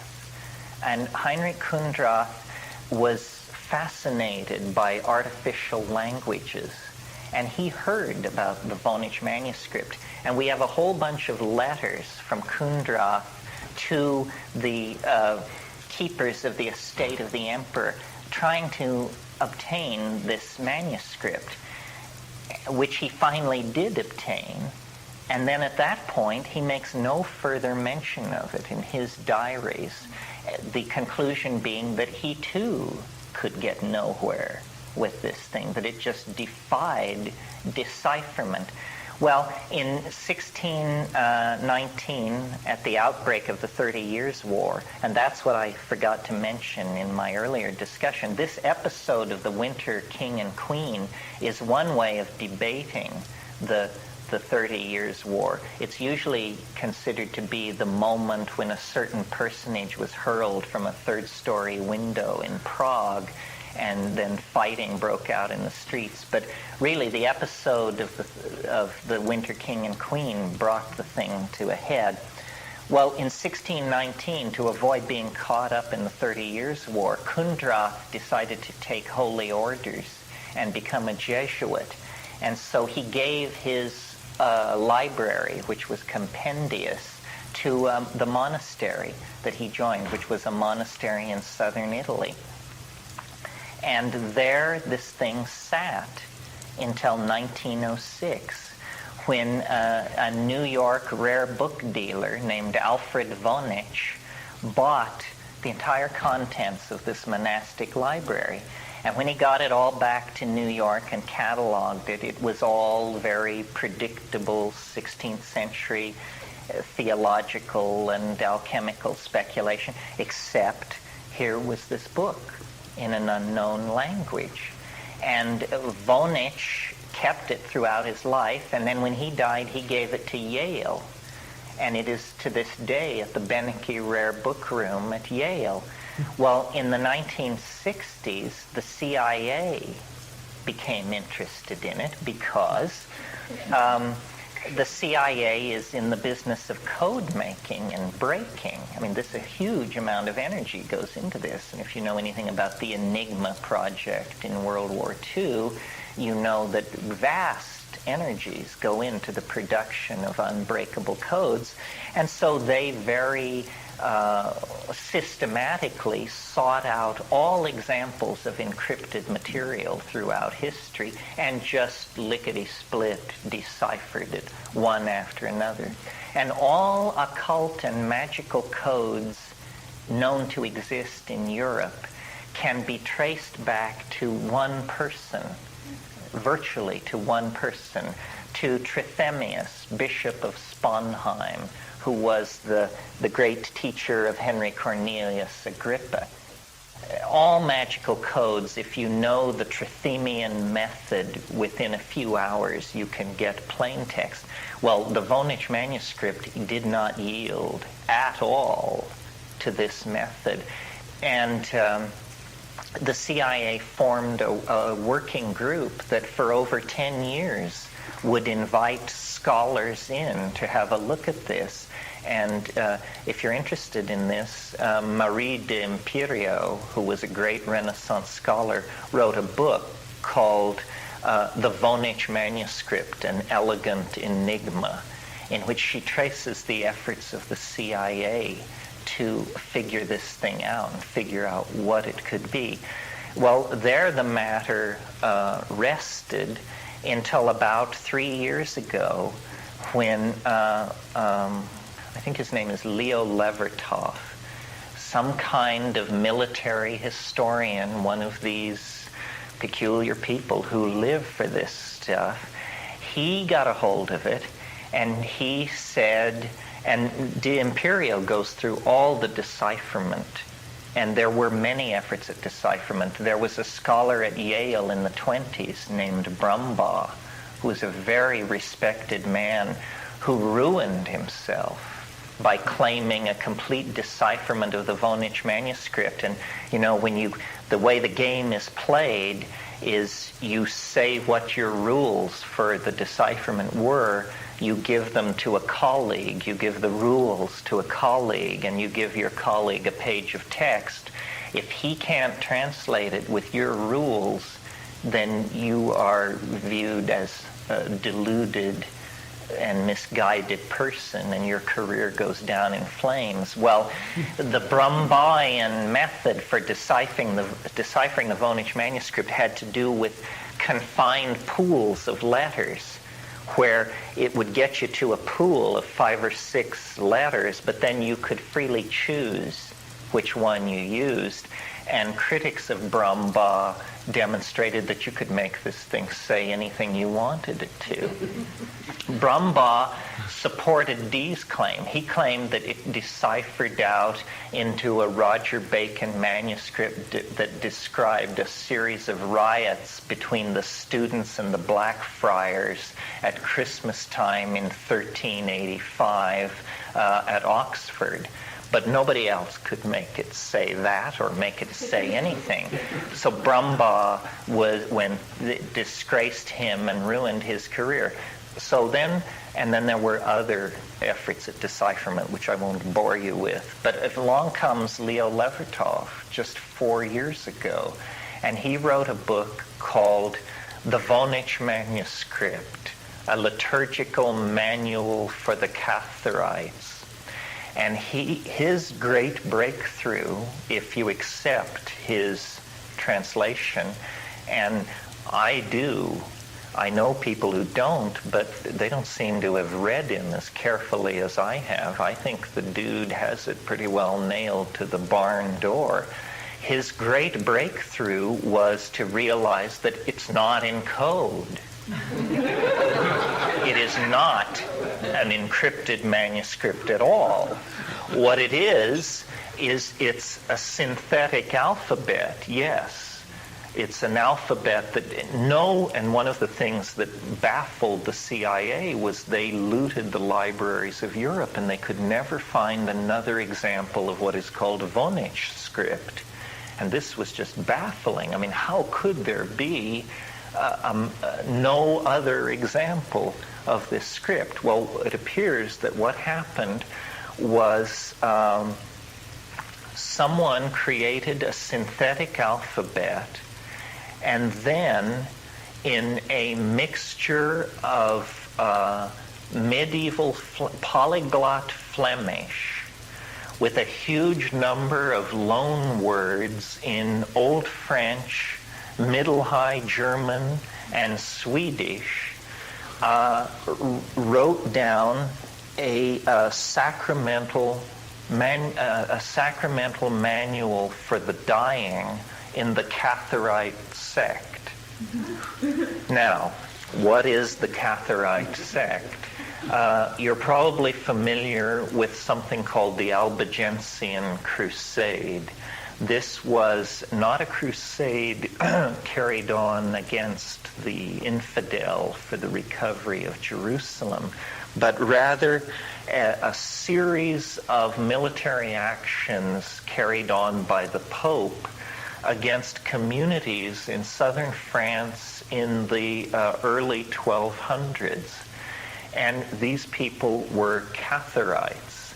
They were, as far as we can tell, and we can't tell much because we only have descriptions of the Catharites written by the people who were burning them at the stake. In other words, no original Catharite documents survive. We just have what they screamed out on the rack as they were being put to death by the bishops of the church. And this was a horrific incident in European history. To give you the flavor of it, the Second Albigensian Crusade was prosecuted by a general of the Pope named Simon de Montfort. And his lieutenants came to him at a point, and some of you may have visited the city of Carcassonne in southern France, which is a walled medieval city, very beautiful. And Simon de Montfort's lieutenants came to him and told him, they said, we have cornered the Catharites at Carcassonne. But the problem is there are 6,000 Catholics within the city walls. And he said, kill everybody, God will recognize his own. So that was the spirit in which this thing went for, and they did. So what we do know about the Catharites is that they had a sacrament, the holiest well, first let me tell you a little bit more about them. At first it was thought that they were pretty much heterodox Christians. They were into nudity and vegetarianism. They sound like early hippies as far as we can tell. They got together, men and women, and they took off their clothes. They bathed. Whether there were orgies or not, we don't know. They were vegetarians. And the one thing we do know was that they had a sacrament called the consolamentum. And the consolamentum was it was ritualized vivisection, or not vivisection, the term escapes me, but anyway, when you were dying, a fellow Cathar would cut your wrists and open your veins in a warm bath of water, and you would die in that state. You did not die a natural death. And this was called the consolamentum. Well, what Leo Levertov is claiming is that the Vonich manuscript is a description, a manual for the perfecti of the Catharite sect, telling how to properly carry out the consolamentum.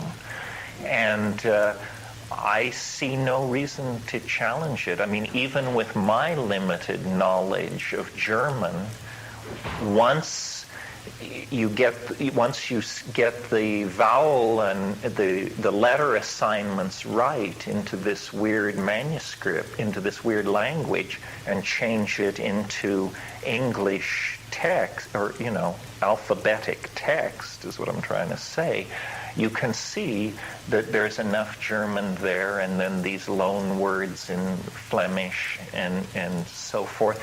It looks to be true. And what emerges from this, if we accept the Voynich manuscript as the only primary document on the Cathorite faith, is that this was not a form of heterodox Christianity at all. It was much more radical than that, and this may explain the church's fury at this group of people. It was a cult of Isis. It can be traced straight back into the mystery religions of Io-Isis in Egypt. And I have not seen any critical commentary on Levitov's work. His book was published by this weird press in Redondo Beach that specializes only in books on military encryption. I mean, their catalog is a revelation to see. I mean, it's amazing. And the book on the Voynich manuscript stands out like a sore thumb, because most of it is like dictionaries of three-letter words in Swahili and their numerical transforms and stuff like that. So that's the history to date of the Voynich manuscript. And it's not that askew of our subject, because all of this heterodoxy in Europe blends together. The presence of Theodore de Bry as an alchemical printer in Heidelberg may be a clue, because there were survivals of this Cathorite faith in the form of a heresy called the Brotherhood of the Free Spirit. If any of you are familiar with the altarpiece called The Garden of Earthly Delights by Hieronymus Bosch, it's thought that this was created by a commission for a congregation of the Brotherhood of the Free Spirit. And the Brotherhood of the Free Spirit was always associated, for some reason, we don't know why, with printers. Printers seem to be the profession that the Brotherhood favored. And like the Cathorites, they practiced ritual nudity, vegetarianism, and gathering together in a ritual bath. Would just let go of the whole idea complex, they would be liberated from this kind of minutia. So belief kills the spirit. The spirit transcends belief. So I wanted to say that. Then someone asked about Bruno and Dee. Since I suggested you read Giordano Bruno in the Hermetic tradition, it's ironic that so little time was spent on Bruno. But on the other hand, I recommended you read the book, so you should be well informed on Bruno. For me, Bruno, we just didn't get into that particular historical episode because I wanted to tell you about the Rosicrucian Enlightenment. But the thing to remember about Bruno is his discovery of the infinitude of the cosmos, and that by an act of unencumbered observation, I mean, how many people had looked at the night sky before Bruno, and they had not seen what he saw, which was infinite space and suns hung like lamps unto the uttermost extremes of infinity. By an act of pure cognition, he was able to destroy an entire cosmological vision that had limited and confined the human soul for millennia. That's half of his story. The other half is he was burned at the stake for refusing to back down from this. And it's a model for us all that trust your perception, trust your intuition, and then accept the consequences, because this is what existential validity must be. As far as the relationship between Dee and Bruno, the relationship is that they were both derivative of the magical school that can be traced back to Henry Cornelius Agrippa von Nettelsheim, who was the model for another model for Faust. Agrippa wrote De Libre Quattro de Occultata Philosophia, 4 books of occult philosophy, and that was the core work for European magic. All magic is derivative. All European magic can be traced back to the Agrippan system, and Agrippa was the direct student of the abbot Trithemius of Sponheim that we mentioned yesterday as the source of all the magical codes in the Middle Ages. If you're interested in a brilliant but fictional treatment of John Dee and Giordano Bruno, I'd like to recommend a novel to you. It's called Egypt, spelled Aegypt. It has the A in front of the E. It's by John Crowley, the same gentleman who wrote Little Big, which is a wonderful novel about the magical interface between two worlds. But his book, Egypt, fully half of the book is given over to a wonderfully rich retelling of the relationship between Bruno and Dee. Now, some people have wanted to say that Dee and Bruno actually crossed physical paths in London, but I've looked into it, and they missed each other by about 2 weeks. Bruno was setting sail for England, as Dee was setting sail for France, and the Rosicrucian Enlightenment episode that I talked about. Then someone asked about Tantra and the contrast between the imaginative, internalized invocation of the anima or the animus, depending on your own sexuality, and that contrasted with something which actually happens between two people. We didn't talk that much about the concept of the chemical wedding, or the alchemical marriage is another way of putting it. But this is the Western resonance to the Eastern idea of Tantra. And it is the idea that sexual energy, being the rawest and most accessible energy to the organism, can be channeled into a higher spirituality. Well, it's entirely so. The problem is, of all paths, this is probably fraught with the greatest difficulty, because sexuality is such a debased coinage in the modern world. In other words, you have to make your way with great care and great purity of intent into this. In Eastern Tantra that is actually practiced in this physical manner, there is usually the admonition is that you should have no attachment to your tantrika, that the relationship should be entirely given over to the technical details of this union. And of course it has to do with the forestalling of orgasm and the raising of energy within the organism. In the chemical marriage, in the alchemical marriage, due honor is given to the importance and uniqueness of the other person.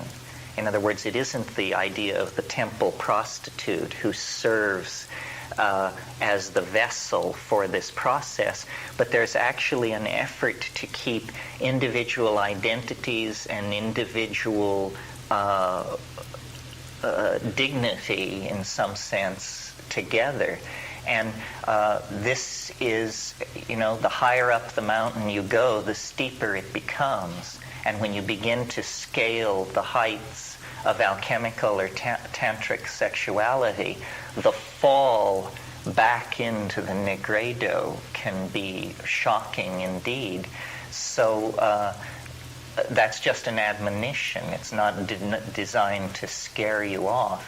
It's just to say that in an age as sexually obsessed as our own, you have to, as the I Ching says, inquire of the oracle once again if you have purity of intent.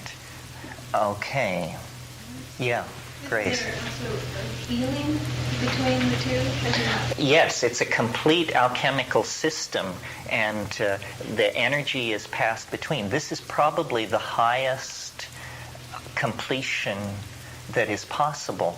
The idea of romantic love, I don't want to digress too much into this, but the ideal of romantic love was introduced into Europe in the 1400s and earlier at the Angevine court of Eleanor of Aquitaine by troubadours. And this troubadour tradition scholarship now reveals pretty convincingly that this is an esoteric Sufi system. It also occurs in Indian teachers such as Chaitanya. Chaitanya is the guy who the Hare Krishnas go back to, but the radical teaching of Chaitanya was that you could achieve ecstasy not by sitting in yoga, but by dancing and singing on street corners. And it's now pretty clearly shown that Sufi the penetration of Sufi ideas into Bengal was happening at the same time that these Sufi ideas were coming across from North Africa and into Spain and southern France. So it's a tremendously old and vital tradition, but you have to be very careful. The romantic impulse is a real double-edged sword. It has been ever since the early 19th century, because you see the rise of romanticism as that term is normally understood, meaning the movements in art and literature of the early 19th century. The rise of romanticism was a response to the dehumanization that was going on at that time, the rise of industrialism and the further retreat into cities more massive than any that had ever been built before. Did you want to say something like that? I'm going to add that your question was about healing, and I think there's a tremendous difference between the Indian and Tibetan tantric systems in what is practiced in Taoism in terms of dual cultivation or single cultivation. In the Taoist system, certainly self-healing is of paramount importance before you can even consider dual cultivation. Right. When the dual cultivation has then begun, then again other considerations come in, but certainly in the Indian and Tibetan systems where dakinis and various deities are invoked in the process of their alchemical union, it's really quite different from the Taoist system, which is devoid of belief in gods. Mm-hmm. Yeah, that's a good point. I talked yesterday about the alchemical stages.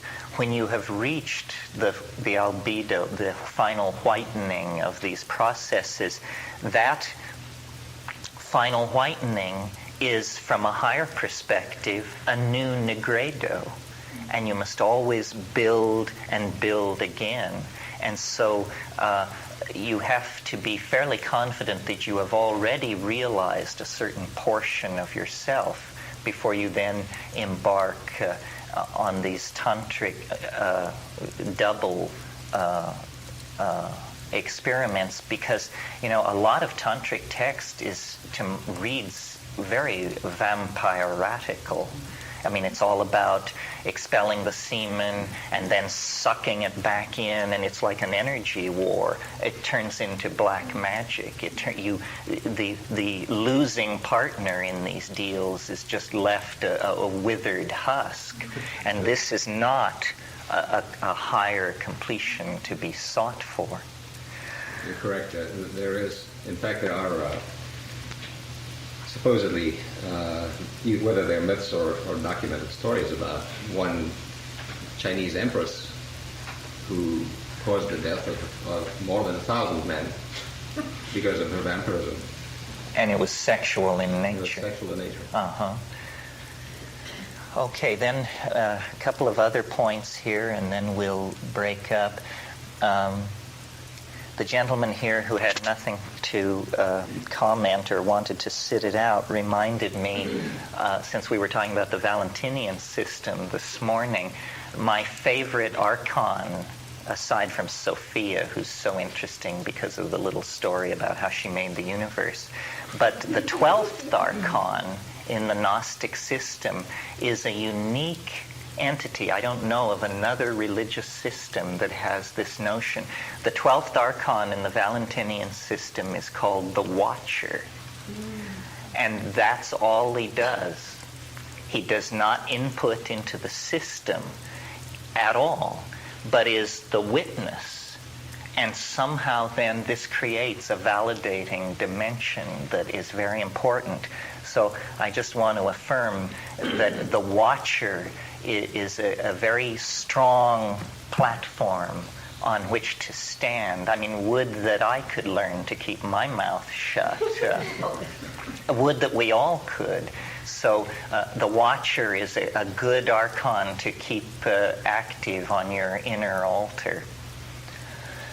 So then the future occurs 3 times in the list, and we don't have a lot of time, but what I would like to say about it this morning is if you extrapolate all that has been said here, then you should see that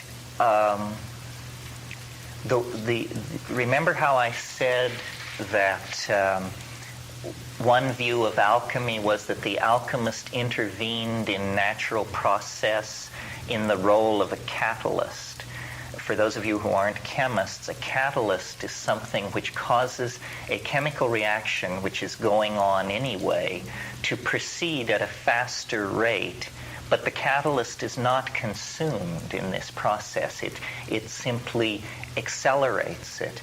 And if we think of nature as a great alchemical furnace that continuously produces and brings forth wonders, then must it not be that humanity is the yeast of the Gaian alchemical rarefaction, and that human history is the process of catalyzing the alchemical condensation? If we look back into nature before the advent of speaking and writing human beings in the last 15,000 years, what we see are very leisurely processes. I mean, the speciation of a single plant from another can occupy 50 or 60,000 years. It never happens more quickly than that. And the grinding down of glaciers from the poles, these are processes that take hundreds of thousands of years. With the advent of human beings, an entirely new ontos of becoming, an entirely new category of becoming is introduced into the entire cosmos as far as we know, because we cannot verify that there are other self-reflecting beings in the universe. And this new ontos of becoming is what I call epigenetic as opposed to genetic.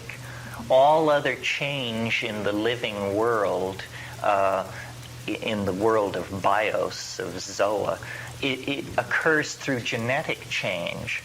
random modification of the genome, which is then subject to random selection. But with the advent of speech and writing, epigenetic means outside genetics. Epigenetic processes become possible, and time accelerates. One way of thinking about what is happening in this cosmos is that it is a gradual conquest of dimensionality by becoming or process. I mean, we hardly have a word inclusive enough. The earliest forms of life were probably slimes on certain kinds of clays, self-replicating molecular systems, and then certain portions of this chemistry became light sensitive. And then there was the sense of the division between light and darkness, which generated the notion of here and there on some tremendously basic level within these early organisms.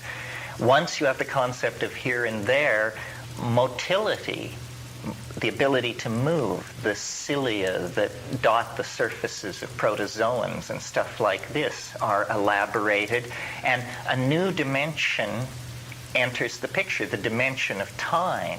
Because notice that a journey from here to there is a journey from now to then.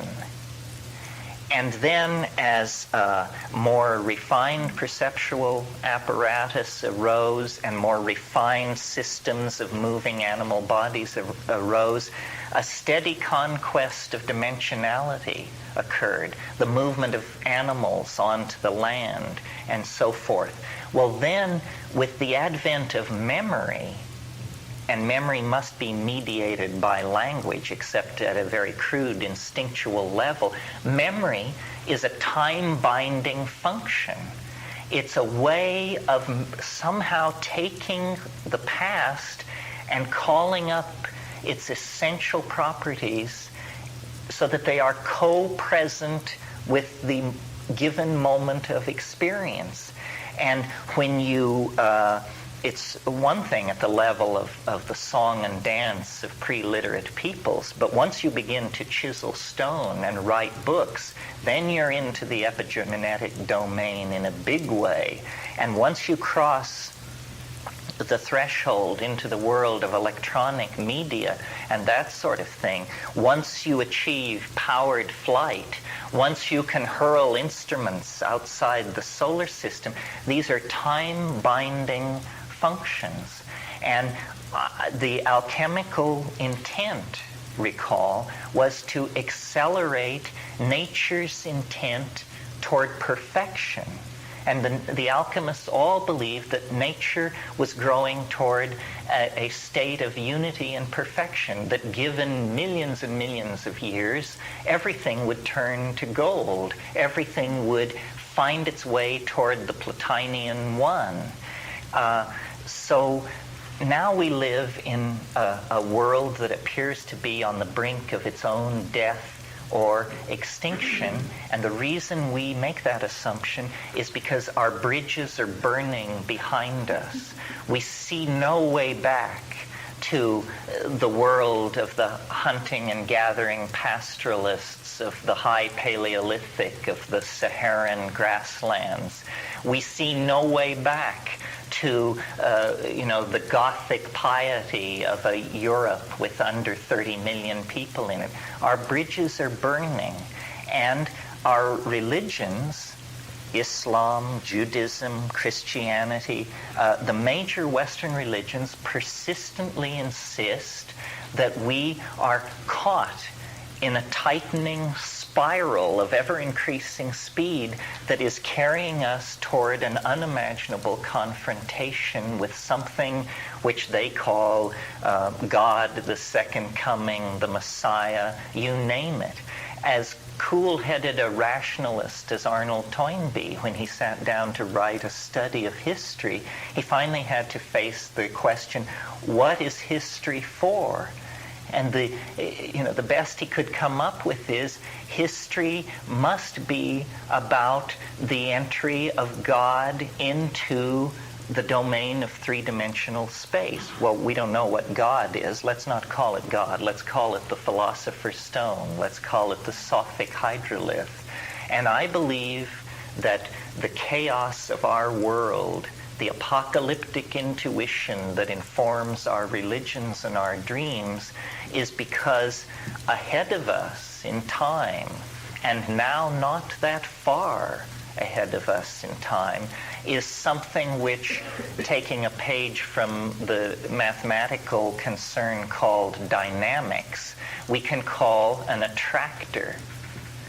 The attractor lies ahead of us in time.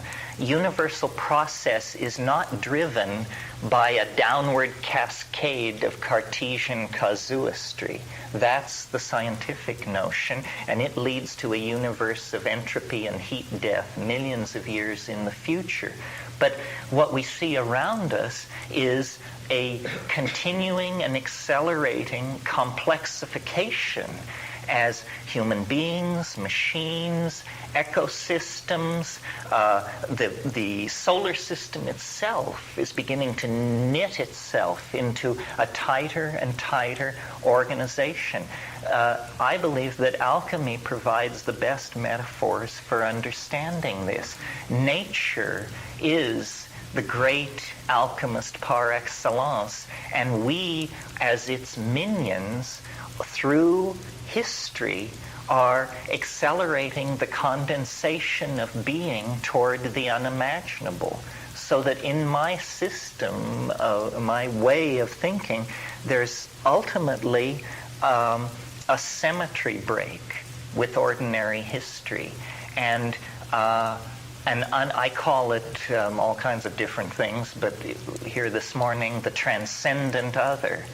The transcendent other casts an enormous shadow across the lower dimensional landscape of time. The stirring of the earliest life forms in the Devonian seas caught the call.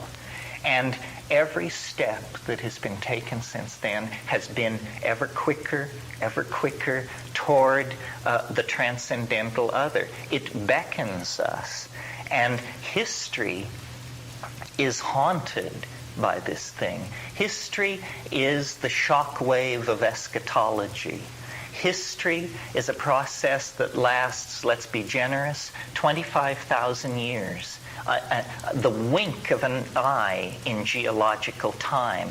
And in that 25,000 years, religious systems rise and fall, governmental systems, teachers come and go, and there is a sense of being caught in a whirlpool that is spinning us toward fusion with the unimaginable.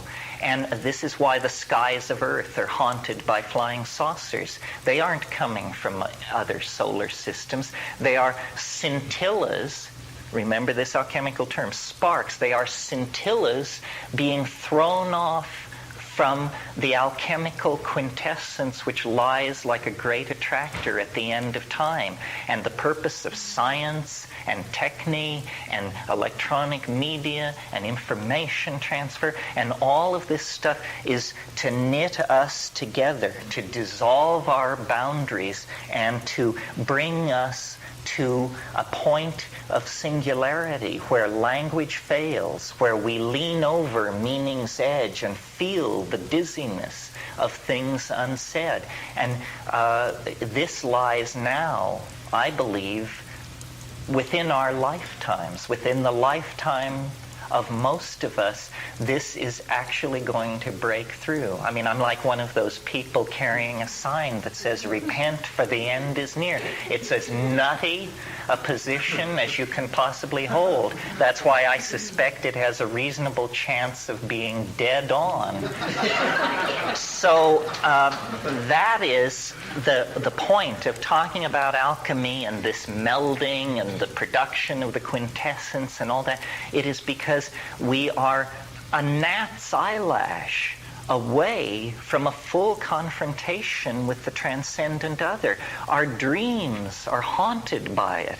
Our reveries are filled with it. If we take a psychedelic drug, it's revealed before us in all its splendor. This is the force that is pulling us inexorably toward completion. I remember once in a psilocybin trance, I expressed concern about the state of the world, and the nous spoke, the logo spoke, and it said, no big deal. This is what it's like when a species prepares to depart for the stars. This is we are in the birth canal of a planetary birthing. And as you know, if you come upon a birth in progress, you would never dream that this is the culmination of a natural process. It looks like a catastrophe of some sort. There is moaning and groaning and screaming and thrashing, and blood is being shed, and there is a feeling of the walls are closing in. And yet it is scripted into each of us as a microcosmic reflection of the completion of human history. And not only human history, because we are simply the hands and eyes of all life, all process on this planet. The Gnostics believe that the earth is like an egg, and that a moment will come when the egg must be split asunder. I love to quote the Grateful Dead. You can't go back and you can't stand still. If the thunder don't get you, then the lightning will. That is what we are being funneled toward. That is the message of alchemy. That is the quintessence and perfection of the human enterprise, the biological enterprise. I like to recall the Irish toast, may you be alive at the end of the world. And we have a real crack at it. It's not a pessimistic vision. It's the most optimistic vision that one can suppose. And I think that's where I'd like to leave it this morning. I would like...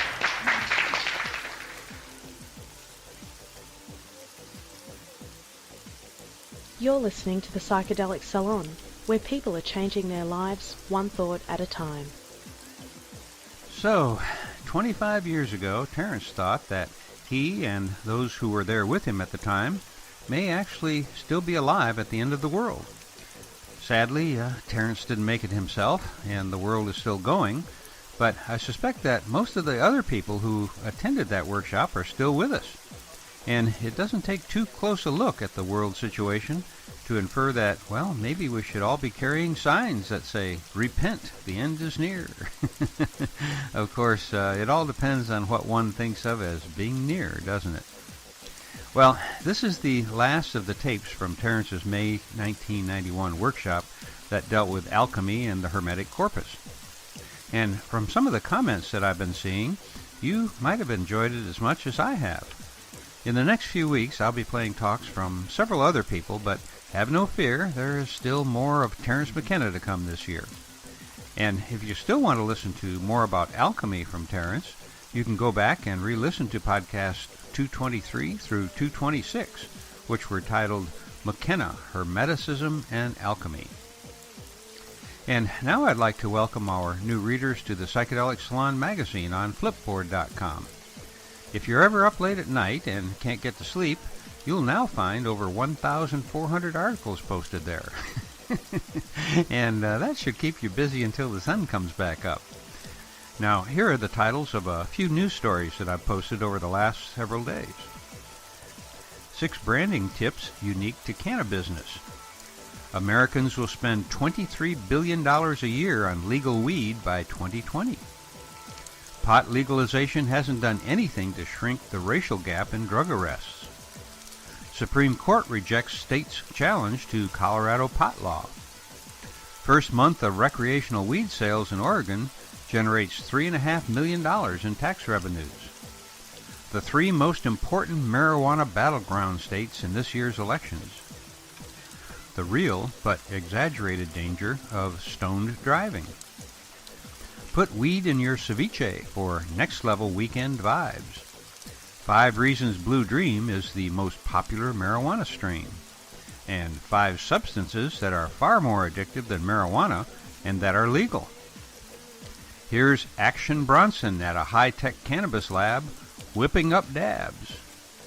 Are you surprised to know that black Americans are systematically shut out of the legal weed industry? Vaping weed is good for your skin. A $200 blunt and other products from the world of high-end weed. NFL lineman gives $10,000 to marijuana research and urges the league to match the donation.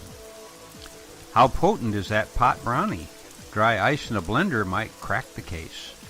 And mathematician compares DMT experience with LSD experience, which is about our old friend Ralph Abraham, of whom there are almost 50 podcasts here in the salon. And before I go, I'd like to remind you once again that right after I sign off, I'll play that 20 minutes of today's talk that I had to cut out due to the poor quality of the recording. I hope that if you listen to it, that you'll find something there worth your time. And for now, this is Lorenzo signing off from Cyberdelic Space. So, be well, my friend. There is much still to be learned and still to be teased apart in the art history and the history of heterodox thinking in Europe, of which alchemy then is seen to be one facet of a faceted gem that includes the Brotherhood of the Free Spirit, early Freemasonry, Catharites, survivals of Manichaeanism, Bogomils in Yugoslavia. There are Bogomil-Vostrian graves on the southern coast of Thessalonica, and just a whole zoo of intellectual systems that have been forgotten and overlooked. This is what I meant when I said we will explore the stratigraphy of lost thought systems. And in some cases, we possess quite complete skeletons. In the case of alchemy, in the case of the Bogomils and the Cathars, what we possess is almost a foot bone or a tooth or a footprint. But someday, with luck, new textual material will emerge and a new understanding of the role of heterodoxy in the formation of modern thought will emerge. Questions? Yes, and bless you. There's the Born Blood book on Freemasonry has just recently been published, and I've just about finished it. This person is a medieval English historian from Kentucky in this country, and I think he's sort of solved the problem Freemasonry has come from, which is a very interesting history, because the Masonic historians themselves have been writing over this for a couple hundred years. And so it's strange that this Vonage manuscript should be all of a sudden, in the last couple of years, sort of resolved, and then it seems that this Freemasonry thing is also. Yes, you make an interesting point. John Glavis brought me an article yesterday. We're all tied up now in this Pluto return. I'm not an astrologer, but John brought me an article talking about how, I don't know whether it was the last time or the time before last that the Pluto return occurred, is precisely the 1490s, the period that we're talking about when the Corpus Hermeticum was translated. And we are now in a period that is astrologically exactly equivalent to that period, and the Voynich manuscript appears to have been deciphered. I mean, I'm willing to accept it. You mentioned this revelation of the true nature of Freemasonry, and of course, what is going on at the moment that is askew of our subject, but tremendously exciting and relevant to the idea of lost knowledge coming to light, is that this is the golden moment in Mayan studies. It is happening right now, day by day, hour by hour, minute by minute. The logjam has been broken. The Mayan glyphs are being deciphered. No shit.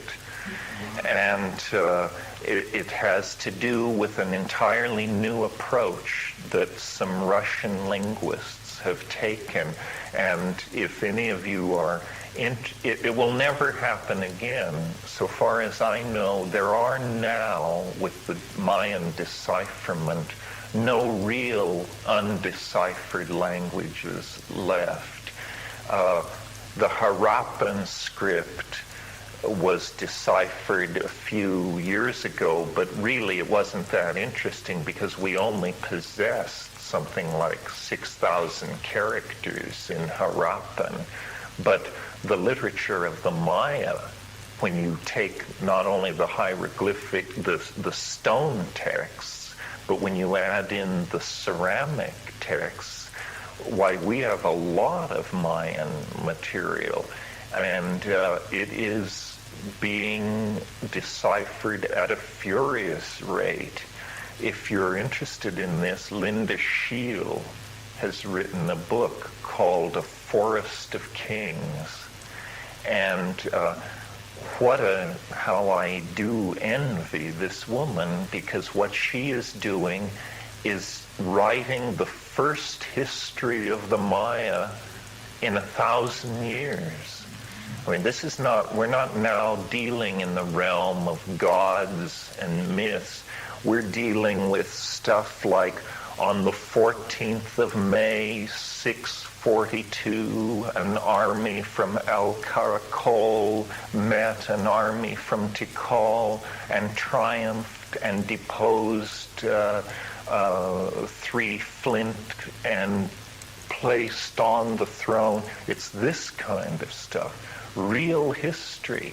And the conceits of Mayan religion and Mayan courtly life are all coming into focus. And it's very exciting.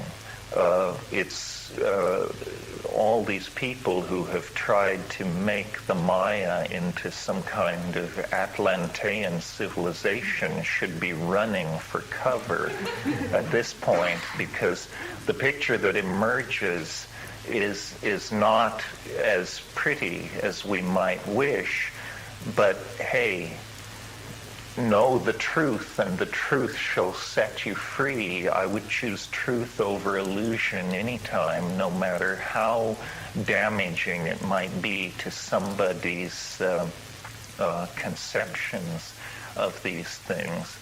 So, and if any of you are interested in these subjects, another area where this has occurred is, some of you may know the book by Michael Chadwick called The Decipherment of Linear B. Linear B is a Proto-Minoan language, and a linguist at Cambridge named Michael Ventris, a genius in the 50s, took this language. There was no Rosetta Stone. This is the amazing thing. You know what I mean by a Rosetta Stone. When you see, in the 19th century, the great mystery was how to read the Egyptian hieroglyphs. And before they were deciphered, the Egyptians were treated like the Maya, and people thought that the secrets of the universe were chiseled on those obelisks and tombs. Well, then a scholar in the Grand Army of Napoleon, Champollion, a soldier found a tablet which had a column of Demotic Greek, a column of another language, I forget which one, and a column of Egyptian hieroglyphs, and they were able to realize that it was saying the same thing 3 times, and that opened it up for them. But that's like a crib sheet, because it's easy if you have the same text in a known language. But in the case of the Maya, and in the case of Linear B, and in the case of Harappan, there was no Rosetta Stone. Well, then you talk about an excruciatingly difficult problem to solve. And I'll explain to you how it was done with the Maya, because it's so neat. It turns out that Mayan is a rebus language. What does this mean? Do you remember when we were kids and in comic books there would be these things where it would show a picture of an eye, and then it would show a picture of a saw going through a log of wood, and then it would show a picture of an ant, and then it would show a picture of a red rose? This is a sentence which says, I saw Aunt Rose. But now notice what's going on here. It's that it's all based on puns that depend entirely on a knowledge of the spoken language. If you lose the sounds of the spoken language, how the hell could you ever tell that a picture of an eye, a saw, an insect, and a rose says, I saw my maternal relative on my mother's side? I mean, it just is impossible. It's absolutely impossible in that situation to reconstruct meaning unless you have the sounds. Well, how do you recover the sounds of a language dead 1,000 years?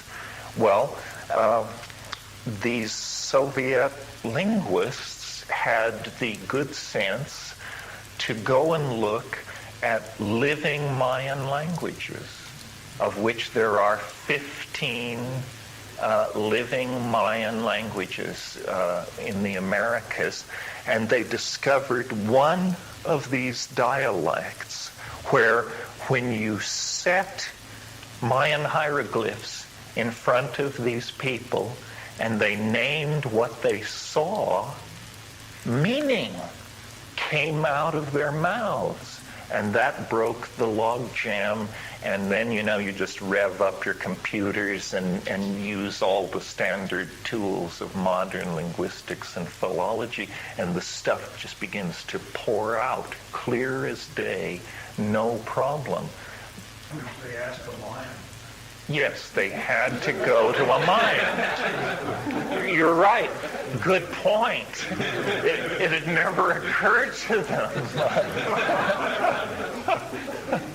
Because they always before, when they would show this stuff to Mayans, they would say, what does it mean? Instead of saying, what do you see here? And then when they said what they saw there, then meaning came out of their mouths. So it was very, very neat.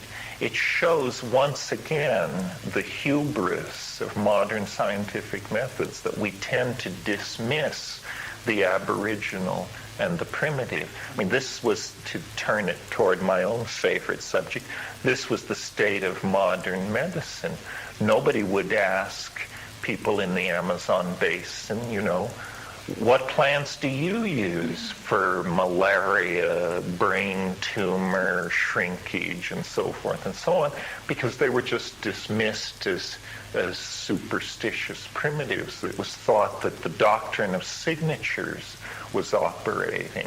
They didn't realize how subtle and how complete human knowledge systems grow under the care of those people for whom it really matters.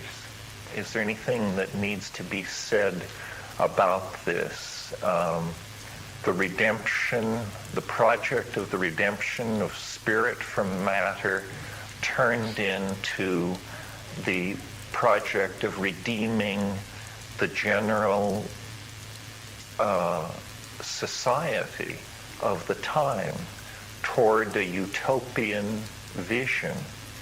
And this is working right up until the present. Millenarianism is still with us. Marxism is the last great millenarian faith, you know, the belief in the worker state.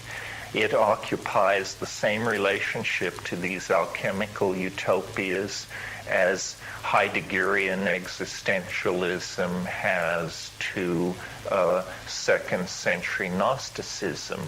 The poetry has gone, the Baroque filigree has been stripped away, but the impulse is still toward a perfect society where each, from his ability, according to his needs and means.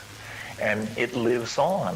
I mean, democracy is also an effort, let us not forget, to recapture the style of 5th century Athens.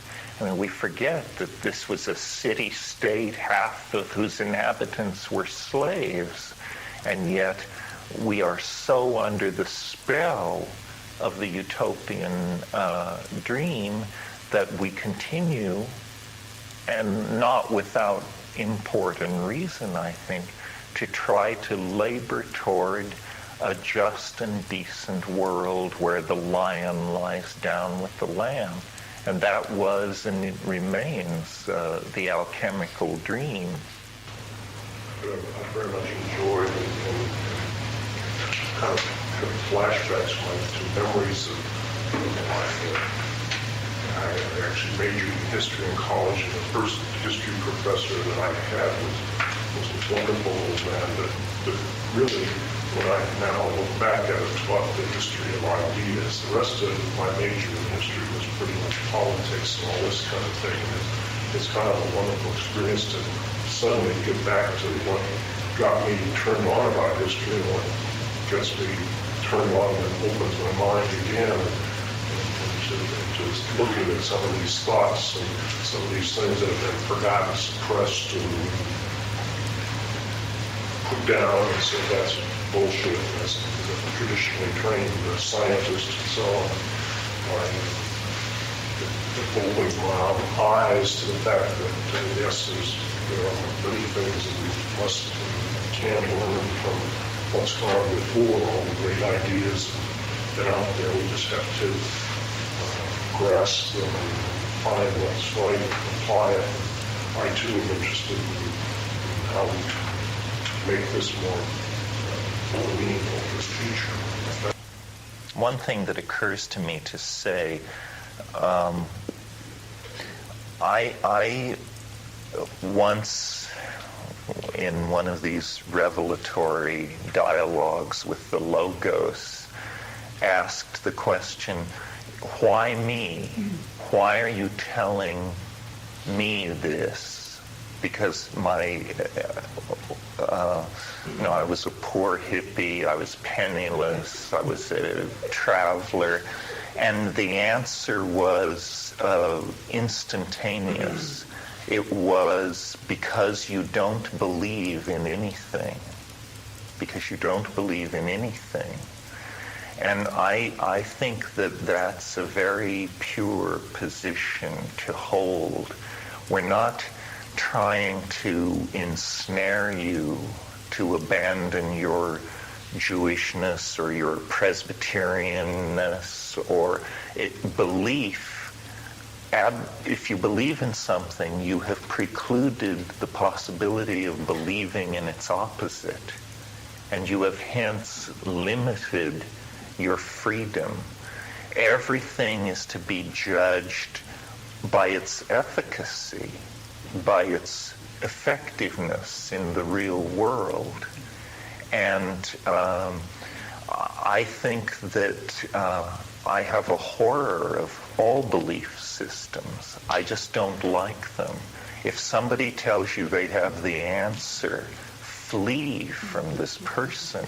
I mean, they are obviously some kind of low being who has not at all recognized the true size and dimension of the cosmos that we're living in.